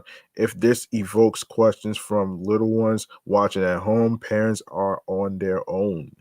Later on, the climatic sequence involving a solar charged hot air balloon, its rickety ladder, a flimsy outdoor sleigh decoration, and Charlotte, a college graduate with an engineering degree, serves to test the audience's suspension of disbelief. It's indeed laughable, but by then we're already besotted with the movie's abject lunacy. Perhaps the greatest gift of all is that Best Christmas Ever not only ties into the Netflix holiday cinematic universe as characters are seen falling for Christmas and the Princess Switch 3 on TV, but also enhances it by providing a solid new entry filled with um charm and sweetness, with Norwood singing a few Christmas standards and Graham performing rom-com inspired pratfalls. The film provides a hearty dose of festive joy to those who click play. Yeah, you can yes, you can basically you can check the movie Best Christmas Ever on Netflix, which is out right now. All right. Um let's get to the box office for a sec, actually. Let's get to the box office. So recently, hang on.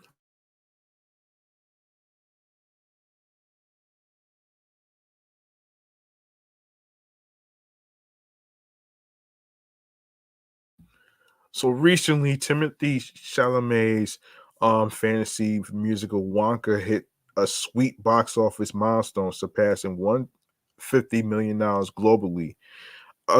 The song and dance movie about the early days of the eccentric chocolatier, excuse me, opened at opened to number one in North America with $39 million. It got a jump at the international box office, debuting last weekend to $43.2 million. Wonka collected $53.6 million overseas in its sophomore outing, bringing its foreign tally to $112.4 million and its worldwide total to um $151 million. That's $151 million. Wow. That's not a bad start for Wonka, man. You know what I'm saying? Um that's not bad, man. You know what I'm saying? So um this is not a remake. This is a prequel to Willy Wonka and the Chocolate Factory and Charlie and the Chocolate Factory. This is a prequel, all right? So, yeah, just wanted to put it out there.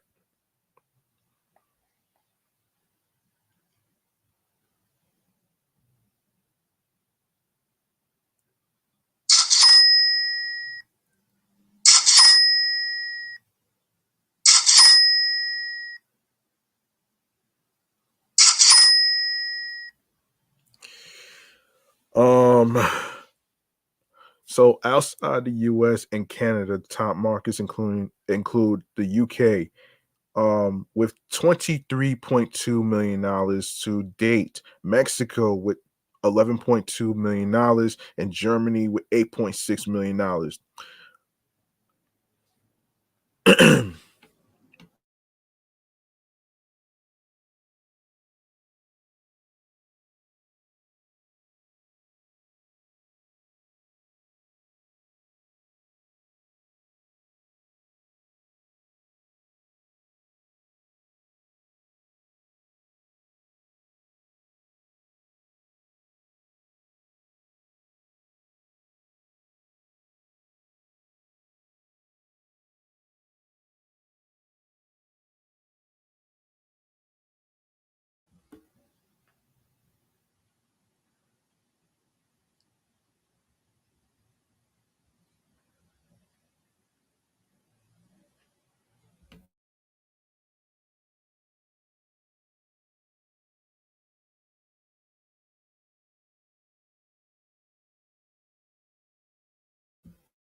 So Warner Brothers spent $125 million to produce Wonka, not including the many millions on global marketing efforts.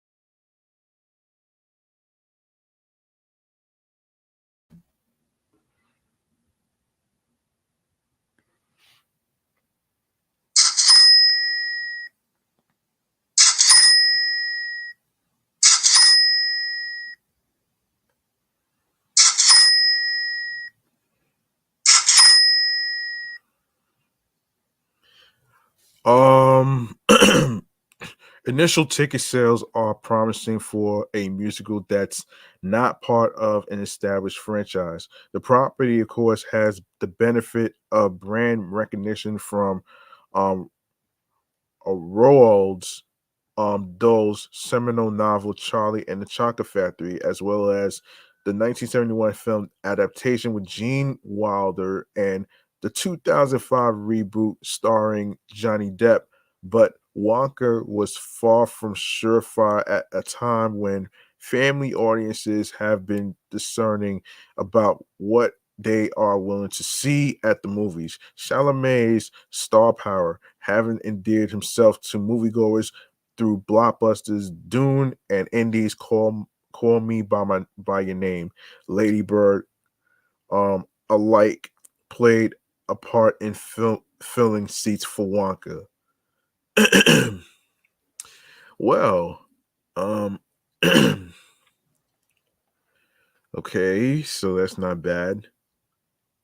That's not bad at all. Um, all right, with positive reviews, and enthusiastic audience scores, the kid-friendly film hopes to up the keep up momentum around the busy holiday season to justify its budget. December is one of the most popular times of the year at the movies, and Wonka will soon contend with upcoming Christmas time releases like Universal and Illuminations animated animated let me see where was I? Yeah, Illuminations animated migration, Warner Warner's musical adaptation of The Color Purple, and the DC Comics sequel, Aquaman and the Lost Kingdom. Paddington, filmmaker Paul King directed Wonka, which co-stars Olivia Colman, Keegan Michael Key, and Hugh Grant as an Oompa Loompa, and centers on the humble beginnings of Willy Wonka. Oh shit. The story takes place long before a poor boy named Charlie Bucket wins a golden ticket to tour the world famous and heavily guarded chocolate factory. Elsewhere, another prequel, which nobody asked for, um, Lionsgate's Hunger Games, the ballad Songbirds and Snakes, notched at a notable box office benchmark with $300 million globally. After 5 weeks on the big screen, the dystopian action adventure has grossed $145 million in North America and $155.3 million internationally. Um, so that pretty much rounds out the top 5 and top 10 of the movies that's in the box office. And I think we got another one that we need to get to as well. Um, but since this is Nintendo, but since this is Nintendo, I want to actually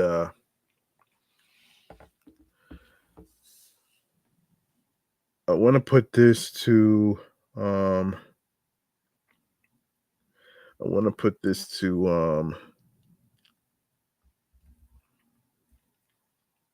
hang on a second here. Yes, I want to put this to this segment right here. Nintendo's getting involved in the yeah, Nintendo has always been involved in the movie business actually. And not only with Super Mario Brothers, but also but also um they're doing a live action the Legends of Zelda movie. Now, I don't know how it's going to look. Don't know how it's going to look, but I'll fill you in on this one actually in this segment right here. The video game entertainment newsroom. All right, so I don't know why. Well, yeah, let's get it, man. Let's get into it right here, man.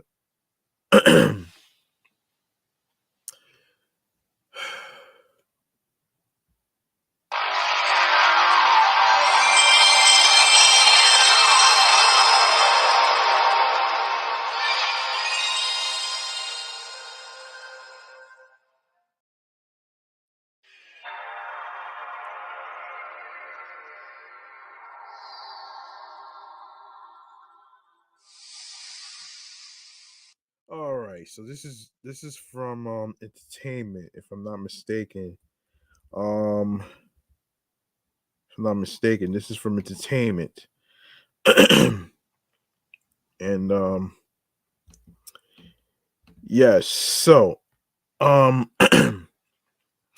yes, so Nintendo, according to Entertainment Weekly, Nintendo announced Tuesday that it's developing a live action Legend of Zelda film centering on everyone's favorite sword wielding blonde hero from the iconic video game franchise. Nintendo and Sony are co producing the movie, with the Maze Runner filmmaker Wes Ball set to direct. Zelda has long been one of Nintendo's most beloved franchises, stretching all the way back to the original 1986 game. Rumors of the Zelda film have swirled for years, especially after the release of recent blockbuster games like Breath of the Wild, the Tears of the Kingdom, but nothing has ever come to fruition. Um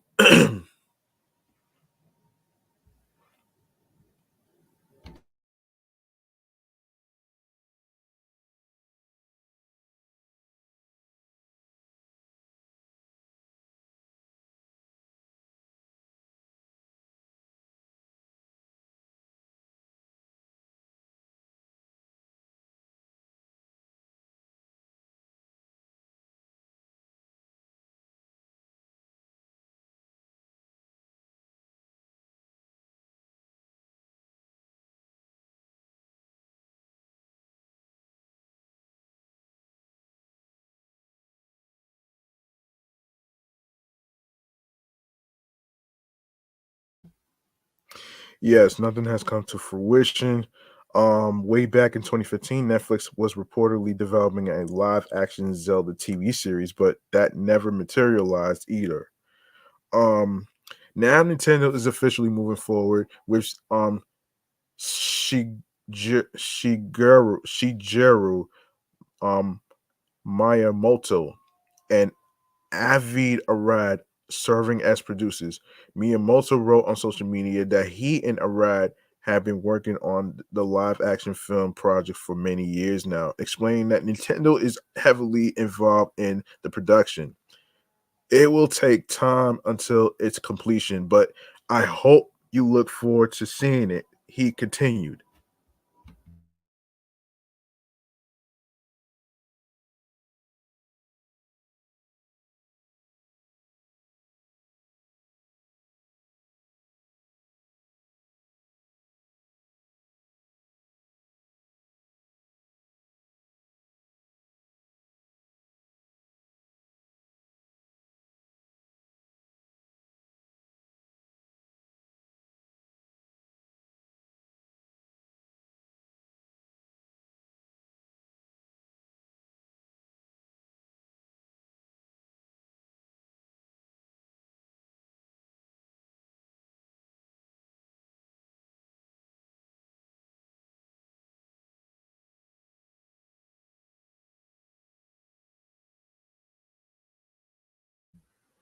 Nintendo is notoriously for being protective over its franchises, especially since this ill-received Super Mario Brothers movie hit theaters in 1993. But earlier this year, Universal released the animated Mario movie with Chris Pratt, which has since become a global hit and raked in more than $1.36 billion worldwide. Yeah, that movie made more money than Five Nights at Freddy's, man. I'm sorry.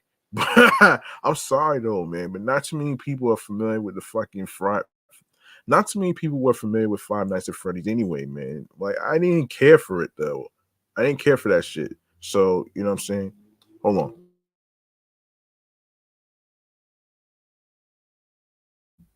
I didn't really care for that shit though, man. That shit was so corny. You know what I'm saying?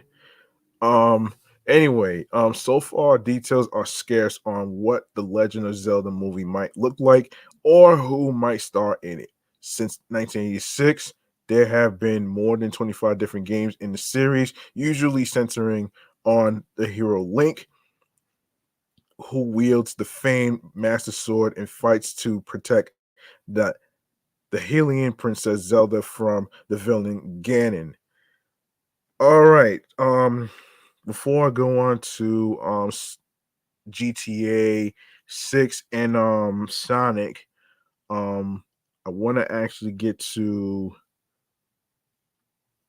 Will Packer and the new releases of the upcoming movies and stuff. So I want to actually get to that first. So let's get to Will Packer. So when Chris Brown was revealed to star in Stomp the Yard back in 2006 at the height of his meteoric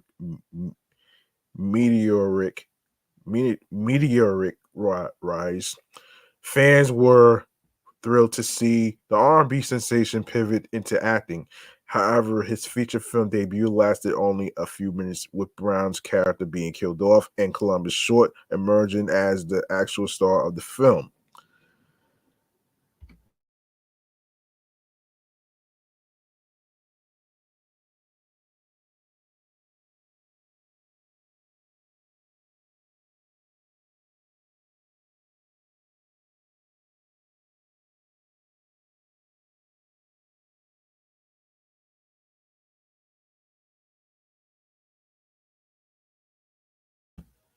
"16 years after its release, Will Packer, the film's producer, has finally explained why this happened.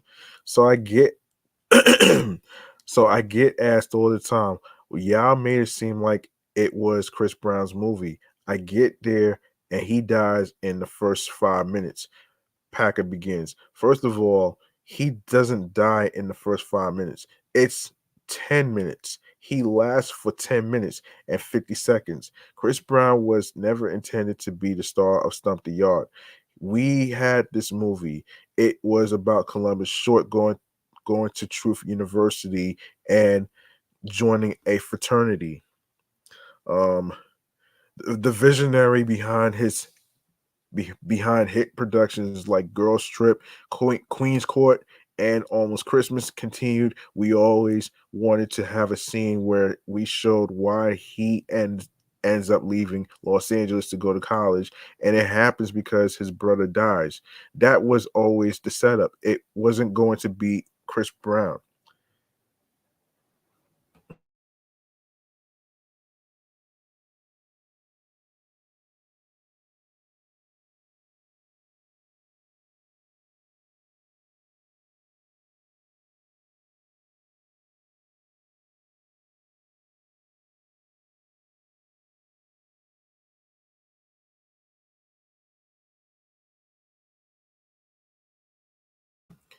He also revealed the Stomp the Yard was initially supposed to be a follow up to another fan favorite dance film, saying, in fact, at one time it was gonna be one of the guys from You Got Served, because Stomp the Yard was originally pitched as a sequel to You Got Served.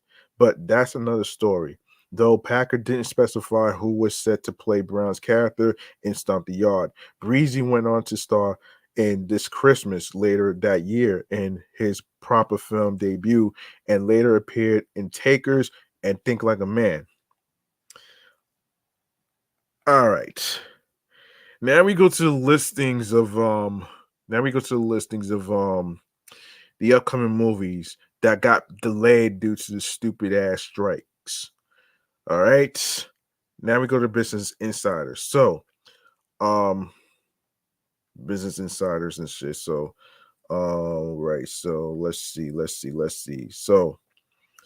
So Deadpool 3 gets a new release date, which is July 26, 2024. Um, yeah. Yeah, that sounds about right. Reynolds surprised fans with a video to the third movie in 2022, announcing that his pal Hugh Jackman will reprise his role as X-Men fan favorite Wolverine.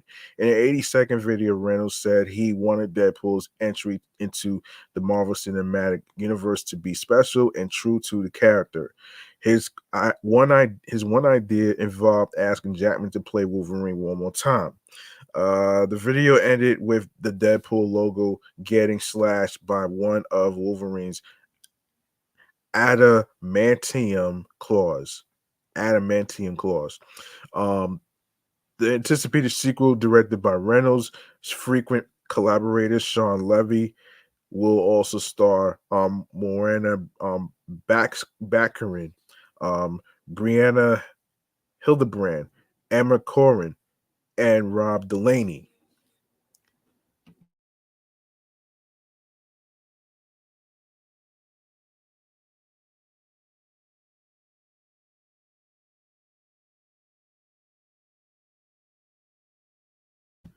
In addition to Jackman's reprisal, reports and rumors claim that that fans could also be in store for a lot of familiar faces from Marvel's past in the new film. The latest update moved the film up from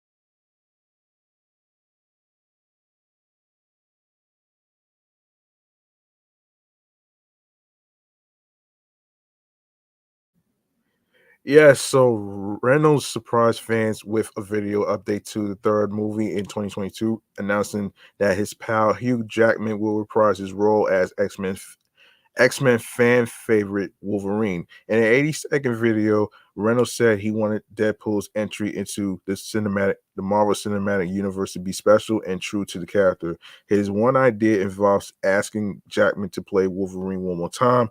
The video ended with the Deadpool logo getting slashed by one of Wolverine's adamantium claws.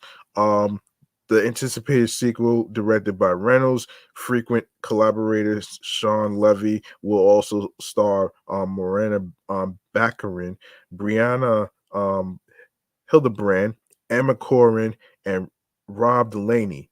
In addition to Jackman's reprisal, reports and rumors claim that fans could also be in store for a lot of familiar faces from Marvel's past in the new film.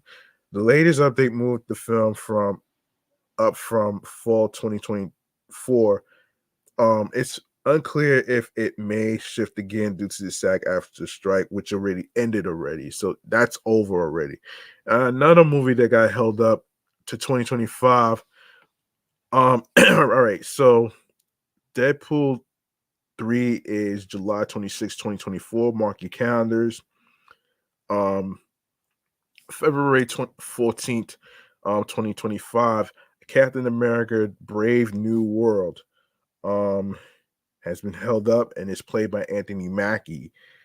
Um yeah, Anthony Mackie, who plays Sam Wilson, is the new Captain America in the fourth film in the franchise. At D23 Expo, Marvel Studios head Kevin Feige announced that Shira Haas will play superheroine Sabra, um, while Tim Blake Nelson will reprise his role from 2008's The Incredible Hulk as the leader, a Hulk villain. Danny Ramirez and Carl Lumbly will also reprise their roles from The Falcon and the Winter Soldier. Director Julius Onah from Cloverfield Paradox described the sequel as a thriller. The film was formerly called Captain America: New World Order. Fantastic Four also got moved to 2025, May 2nd. Um, First announced several years ago, Feige confirmed at SDCC, which is San Diego Comic Con, that the Fantastic Four reboot would kick off phase 6 of the MCU.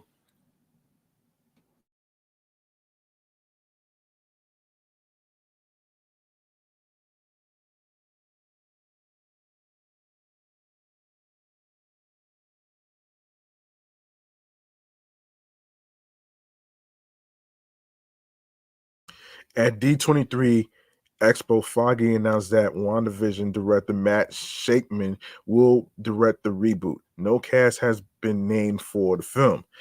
Uh, so this is a to be determined. So you got to wait 2 years from here. Um, Thunderbolts got a release date, which is July 25th, 2025. Um, And also, Blade um got a new release date, which is November 7th, 2025. 2026, there's not going to be a Kang Dynasty because Jonathan Majors has been fired, which I will actually talk about in a future episode. May 7th, 2027, Secret Wars. Um, and Yeah, Feige originally announced that a second Avengers movie will close out Phase 6 at a few months later in 2025.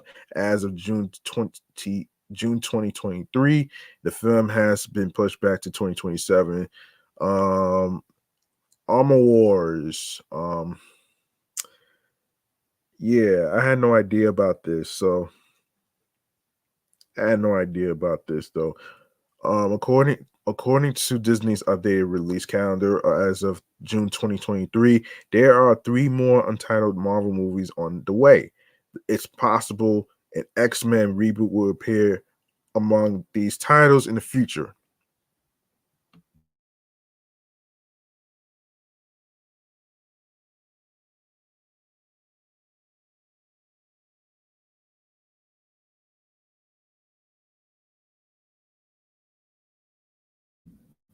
Additionally, according to the Hollywood Reporter, Don Cheadle's Disney Plus series Armor Wars will now be a movie.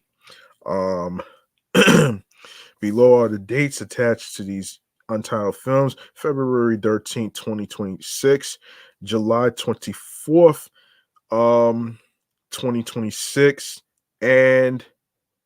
and of course November 6th, 2026. So boom, there you go, right there. Let's see. Now we can continue where we left off here, man.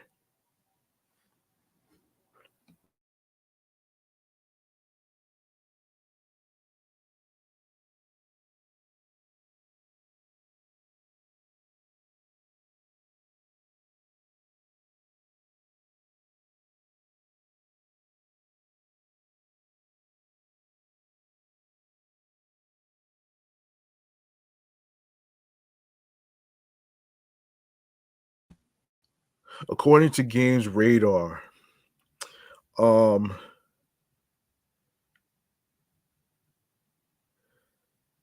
the GTA 6 trailer is here and it has confirmed the Grand Theft Auto 6 location, characters, and release window. GTA 6 is officially coming in 2025.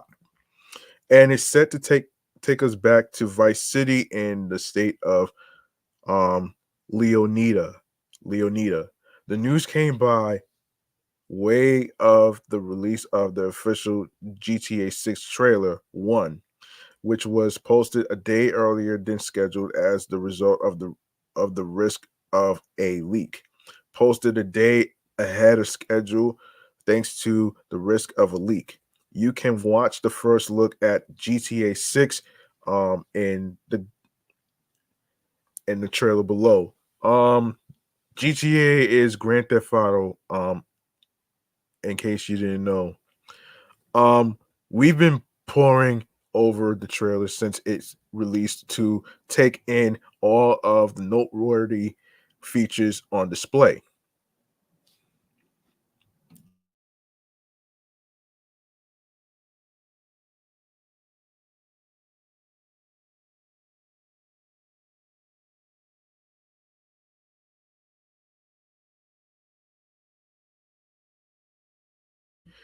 In our GTA 6 trailer breakdown, you can find an overview of 12 interesting details you might have missed in set what looks set to be one big open world setting that takes Vice City to new heights. With a closer look at the new protagonists, settings, vehicles, and more, there's certainly a lot to unpack already. As more details surface, we'll be updating our GTA 6 guide with all of the latest news, analysis, and opinion in the days to come.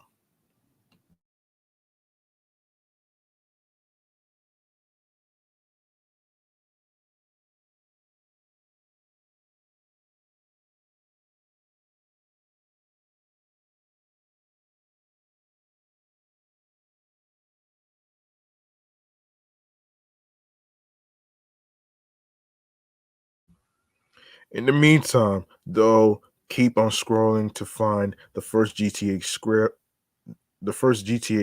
6 trailer and everything we know so far. Yeah.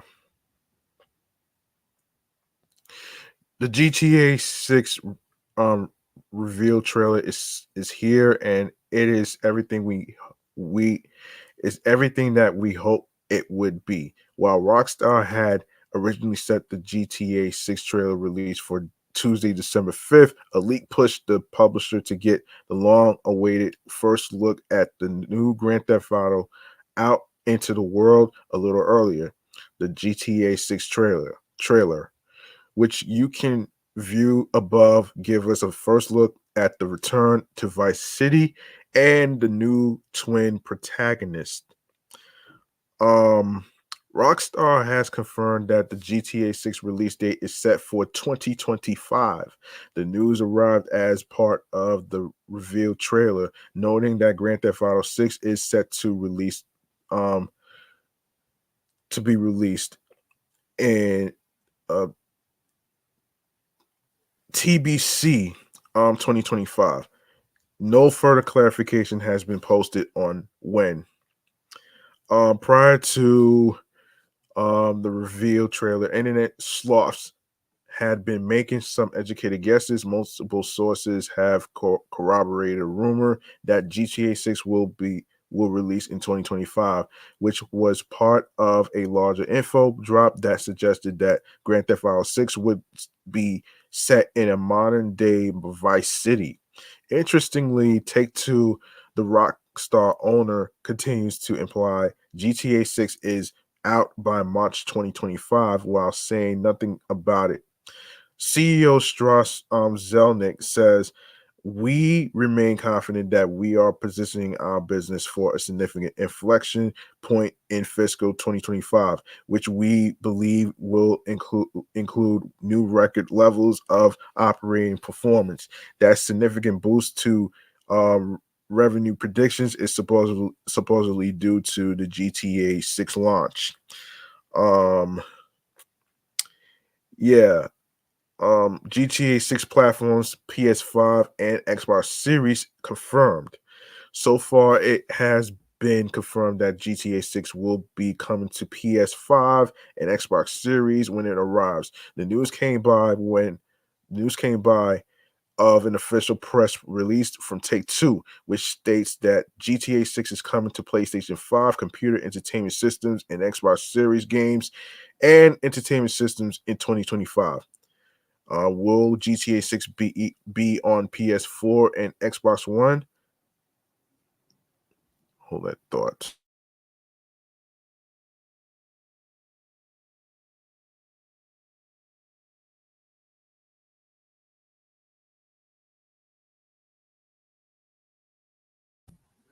Um, as revealed in the official press release, GTA 6 is currently only slated to arrive on the PS5 and Xbox Series X, um, and won't be coming to PS4 or Xbox One when it launches in 2025, making it a current gen exclusive. What's happening with the GTA 6 PC release?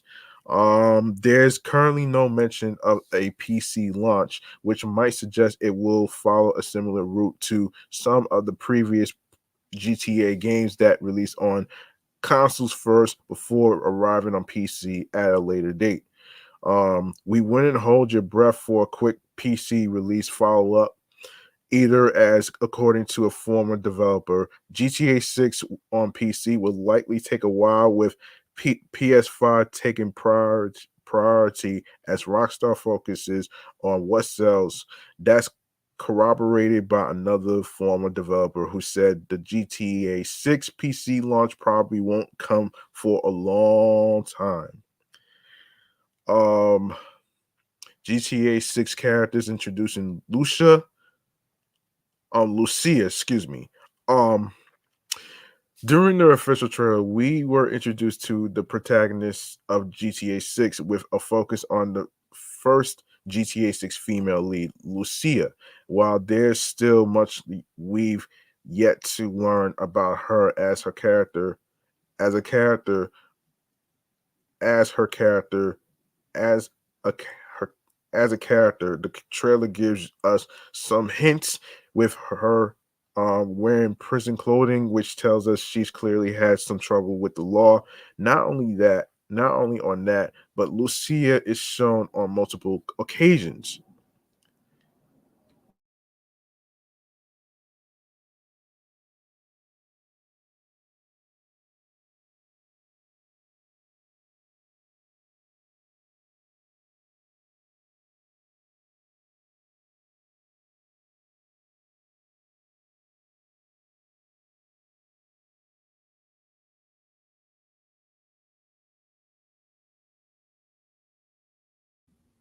Not only on that, but Lucia is shown on multiple occasions with an unnamed male character who looks set to be play a ma- be be a play main role in the next entry. While he's been unofficially referred to as both Jason and James in the past, we've not had confirmation on his name. The pair appear to share a bond or a kind of Bonnie and Clyde like relationship and speak of trust as they get stuck into some crime together. Oh boy. Um Yeah, so GTA 6 is taking us back to Vice City. While the original game was set in 1986, this new 2025 release is set to take place in what appears to be a modern day setting.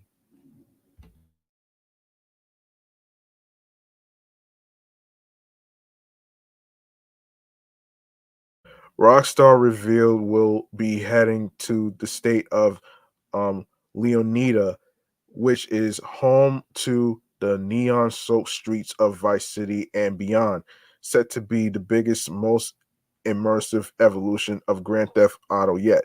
Vice City appears to be part of a bigger map that will form GTA 6. The trailer has already given us a glimpse of a Vice City made prettier than ever with a take on rural Florida that's every bit as chaotic as the real thing, with some familiar spots such as Starfish Island.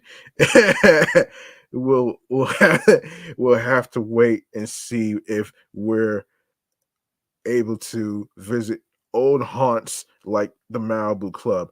Ocean View Hotel, Little Haiti remains to be seen. As we saw in the trailer, its fans have already been comparing the new trailer to the locations from the original Vice City, which demonstrates how incredibly detailed the updated take on the location is.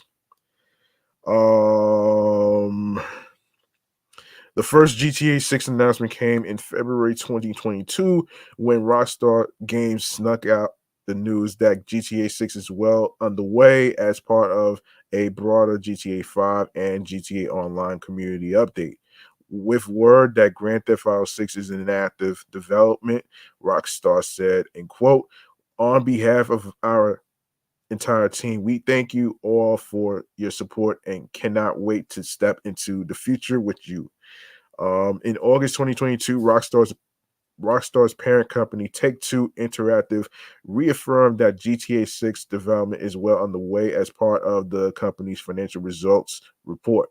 Take Two CEO Strauss Zelnick made some big promises for what GTA 6 will achieve, with development of the next entry in the Grand Theft Auto series well underway. The Rockstar Games team is determined to once again set creative benchmarks for the series, our industry, and for all entertainment, just as the label has done with every one of their frontline releases. Um, there hasn't been any official GTA 6 news since the official announcement in February 2022, but that is classic Rockstar Games. We have, of course, had the massive leak, which you can read about below and responses to that leak. But otherwise, the developer has been pretty quiet on the highly anticipated sequel.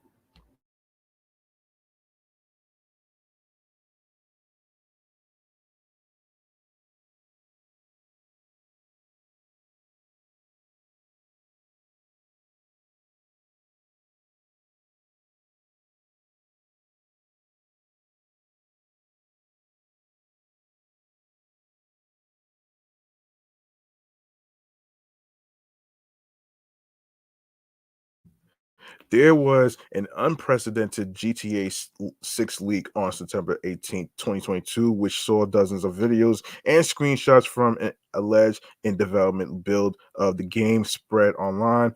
Are you wondering whether the GTA 6 leaks are real? Well, Rockstar has since issued a statement confirming the hack. We recently suffered a network intrusion in which an unauthorized third party illegally accessed the downloaded confidential information from our systems, including early development footage for the next Grand Theft Auto. We are extremely disappointed to have any details of our next game shared with you all in this way. The Rockstar statement continues. We will update everyone again soon, and of course, we'll properly introduce you to this next game when it's ready. We want to thank everyone for their ongoing support through this situation. In the next in the 48 hours since the GTA 6 leak first appeared, the GTA forums have worked to scrub all remnants of this illegally obtained screenshots and videos to avoid being obliterated by Rockstar. The dedicated GTA 6 Reddit has also taken all links, pictures, and videos of the leak offline and has committed to staying online with one condition.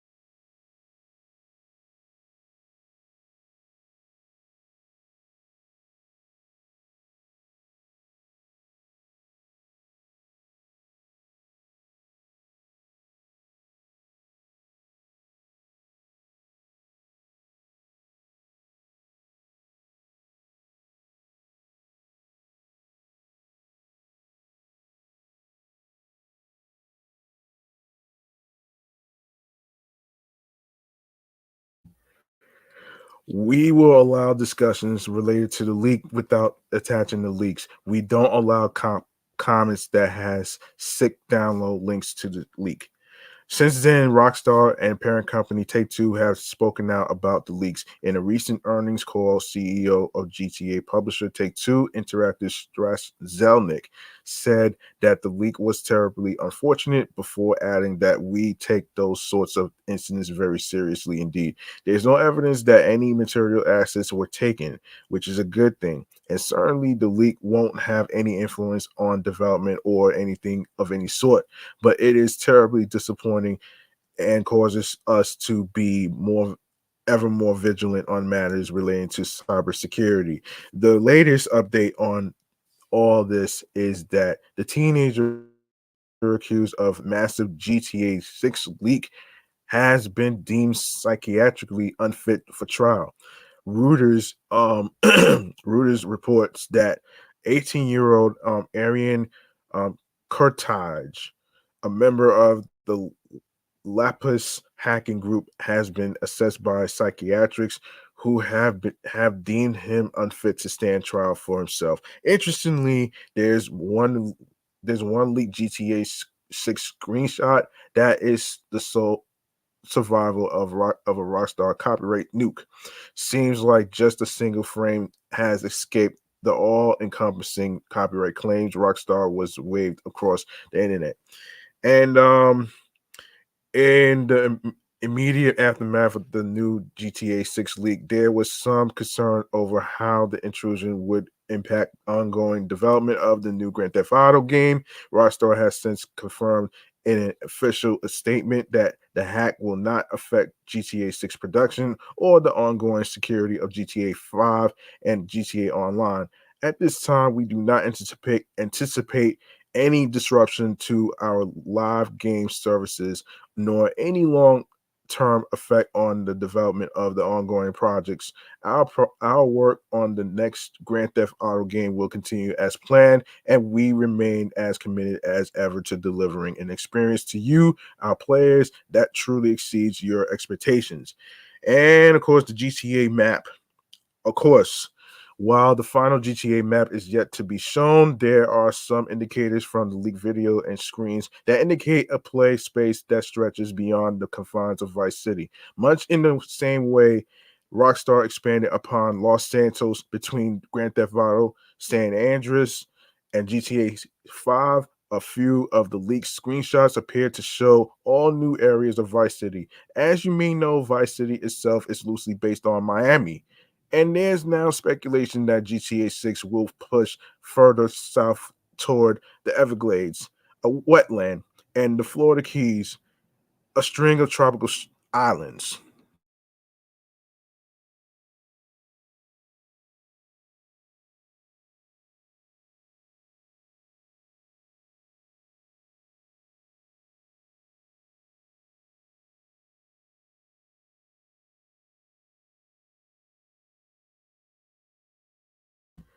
Now the Gator Keys were referred were referenced in the original GTA Vice City as part of a radio broadcast, but the location was never shown in the game.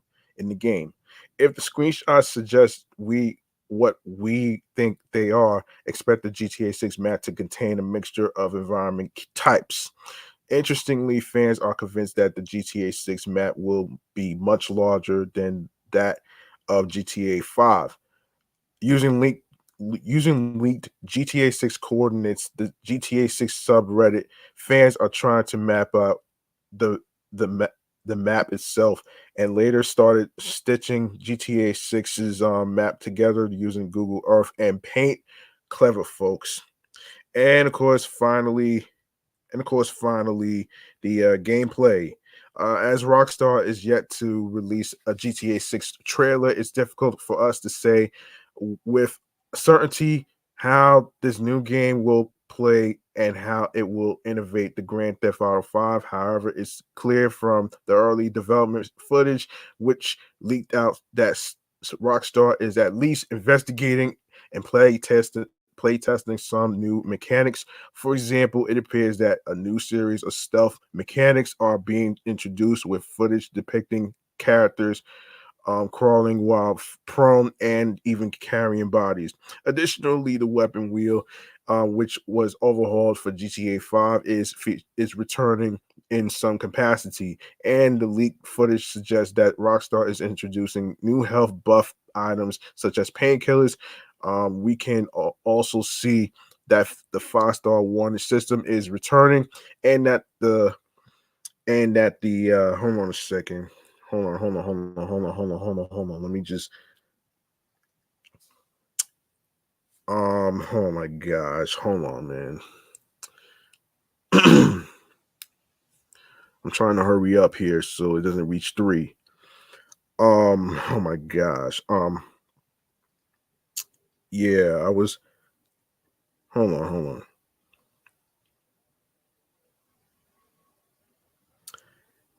Hold on 1 second.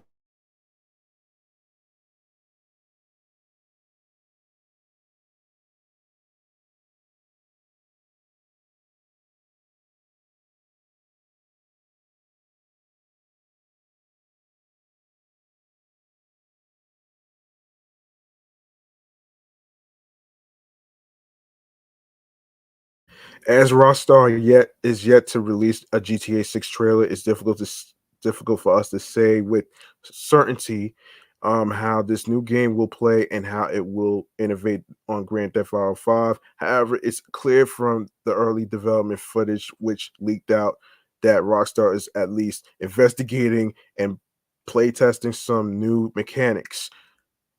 So, for example, it appears that a new series of stealth mechanics are being introduced with footage depicting characters crawling while prone and then even carrying bodies. Additionally, the weapon wheel, which was overhauled for GTA 5, is returning in some capacity, and the leaked footage suggests that Rockstar is introducing new health buff items such as painkillers. We can also see that the 5-star warning system is returning, and that the VCPD have improved AI routines, artificial intelligence for tracking Jason and Lucia after you get on their radar. Well, and Yeah, and this is from gamesradar.com, folks. Um and real quick, we're going to get to Sonic Dream Team.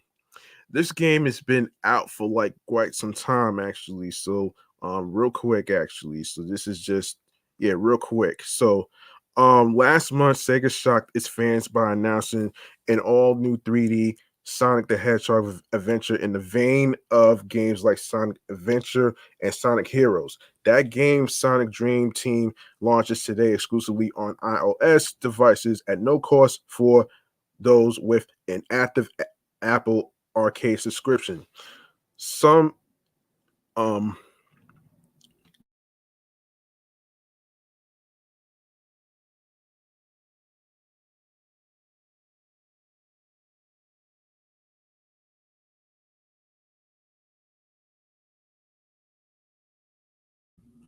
Sonic Dream Team lets players control one of the six characters: Sonic, Tails, Knuckles, Amy, Rose, Cream, and Rouge, as they once again do battle with Dr. Eggman and his robotic hordes. This time, Eggman has stumbled upon an ancient device called the Reverie, which can make dreams a reality, and it's up to Sonic and company to stop him. And the game will see Sonic speed through 12 new levels, all of which are set within dream worlds created by Eggman with the Reverie. Each world contains open 3D environments that can be explored, and each character will have unique abilities that allow them to make progress in unique ways.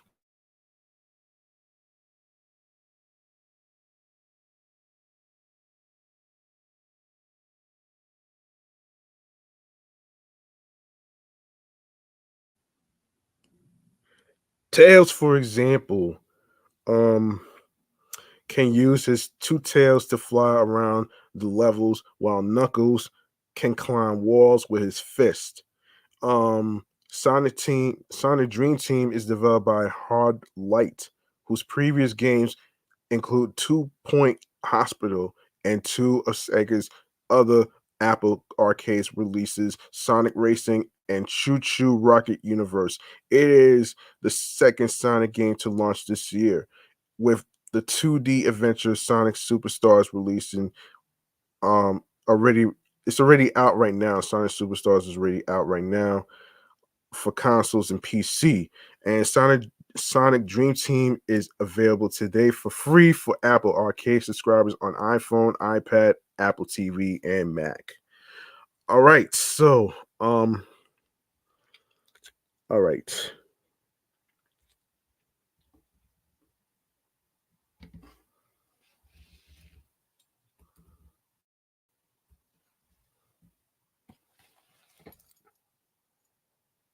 246.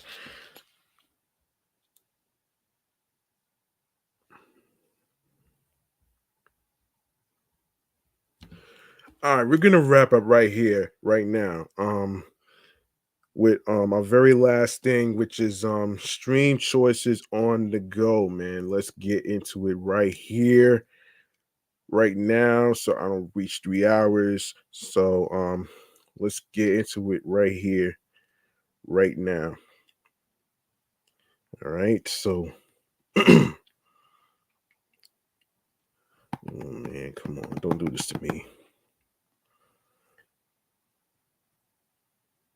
Okay, don't do this to me. Um, hold on. What is going on here?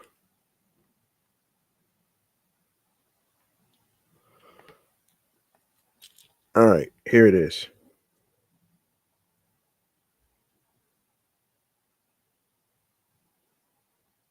Come on.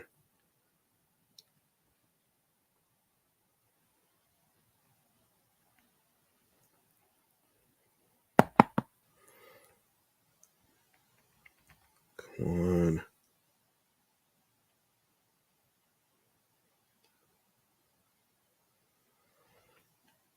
Hold on. 1 second, folks.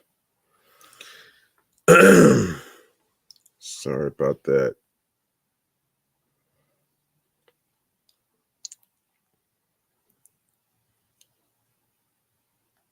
Sorry about that. Hold on.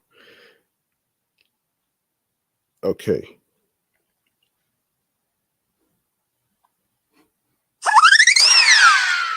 Please be sure to follow Off the Meat Rat Chainz New York Avenue podcast on Facebook and Facebook's threads and Instagram, alongside with my other two podcast shows that I do, which is Excellent Fun Vibrant Talks podcast, the sports platform that I do, the review show Meticulous Vibe Juice podcast, myself G Money Stacks 555 in Queens, New York, and of course turning your notifications to details on which episodes is going to be dropping, and more details more details and notifications and verification on when I'm going to be on Instagram Live and everything else in between, and all that great stuff right there. And sorry about that. That's not what I meant to press. Sorry about that. And go to my link tree and you're gonna see a whole list of audio streaming platforms that's included, which includes Odyssey, you have Odyssey, you have Audible, Audioburst, Amazon Music, Breaker, Bullhorn FM, Castbox FM, these are listen notes, Moon FM Podcast Player FM, Pocket Cast, Podbay, Podfriend, Podhound, Podopolo, Podorama, Podcast Index, Podcast Addict, Podchaser, Podverse, Podcast Guru, Podvine, Snip, Spotify for podcasters, Stitcher, TuneIn Radio, Google Podcasts, Radio Public, iHeartRadio, the number one app for music, radio, and podcasts. You don't need a credit card or debit card to listen to music, radio, and podcasts for free. So be sure to subscribe. Be sure to do the same with YouTube. Make sure you grab the subscribe button along with alerts so you can be reminded on when I'll be on the YouTube live stream with new episodes on going on the air via live stream. And stay tuned for more video content, upcoming episodes and previous episodes whatsoever. And also leave a like and a comment along with the topics and everything else in between. Download the episodes. You can add the podcast to your playlist like Spotify, Audible, iHeartRadio,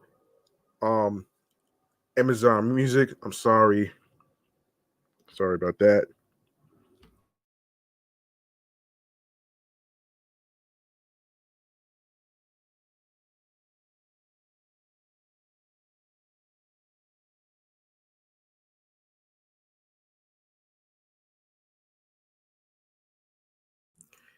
Yes, yes, yes, Amazon, yes, Odyssey, Amazon Music, Audible, you have Castbox FM, you have Breaker, you have Moon FM Podcast, Google Podcasts, iHeartRadio, YouTube, and other streaming platforms wherever you get your podcasts. All right, and also, like I said, man, you can also share the videos, share the episodes. You can you can you can also be sure to add the podcast to your playlist, like I said, um so you'll be notified on when each new episode will be dropping and all that great stuff right there. And of course, be sure to tell a friend to another friend, spread the word, share my Linktree link along with the podcast with your husbands, your wives, your boyfriends, girlfriends, your friends, the people you cool with from work, and all that great stuff right there wherever you meet new people. And of course, be sure to catch up on the episodes on every streaming platforms wherever you get your podcasts. All right. That's gonna do it for me. I'm your man G Money Stacks, aka the Gregonator. Thank you very much for listening and tuning in and rocking with me on the final episode of Off the Meat Rat Chainz New York Avenue podcast, titled Most Wonderful Time of the Year for Christmas. All right. Remember, the grind doesn't stop. Hard work pays off. You want to, if you want something, you have to work hard and earn it. And trust the process, man. I know it's hard. I know it's hard to trust the process sometimes, but you also gotta be patient at times too. You know what I'm saying? And also follow your goals and dreams. Don't let anybody stop you from doing whatever you love to do, and be confident in your craft. Make sure you are hydrated while you are recording podcast episodes and everything else. And and and of course, find something like a skill, find your niche, be confident on a consistency basis, creatively, mentally, physically, and spiritually, alongside with tunnel vision that gets you into your zone, alongside with tunnel vision. All right. So I'm gonna get up out of here right now. Um, I appreciate every single one of you. And of course, thank you to one of the guests from the Friends podcast, Rod, for being a guest on episode 265. I appreciate you and everything else. And I hope y'all enjoy your Christmas and your New Year's. And I'll be back in January 2024. I'll see y'all in January 2024. Peace and one love. Be careful out there. Be safe out there. Be safe. And good night, everybody.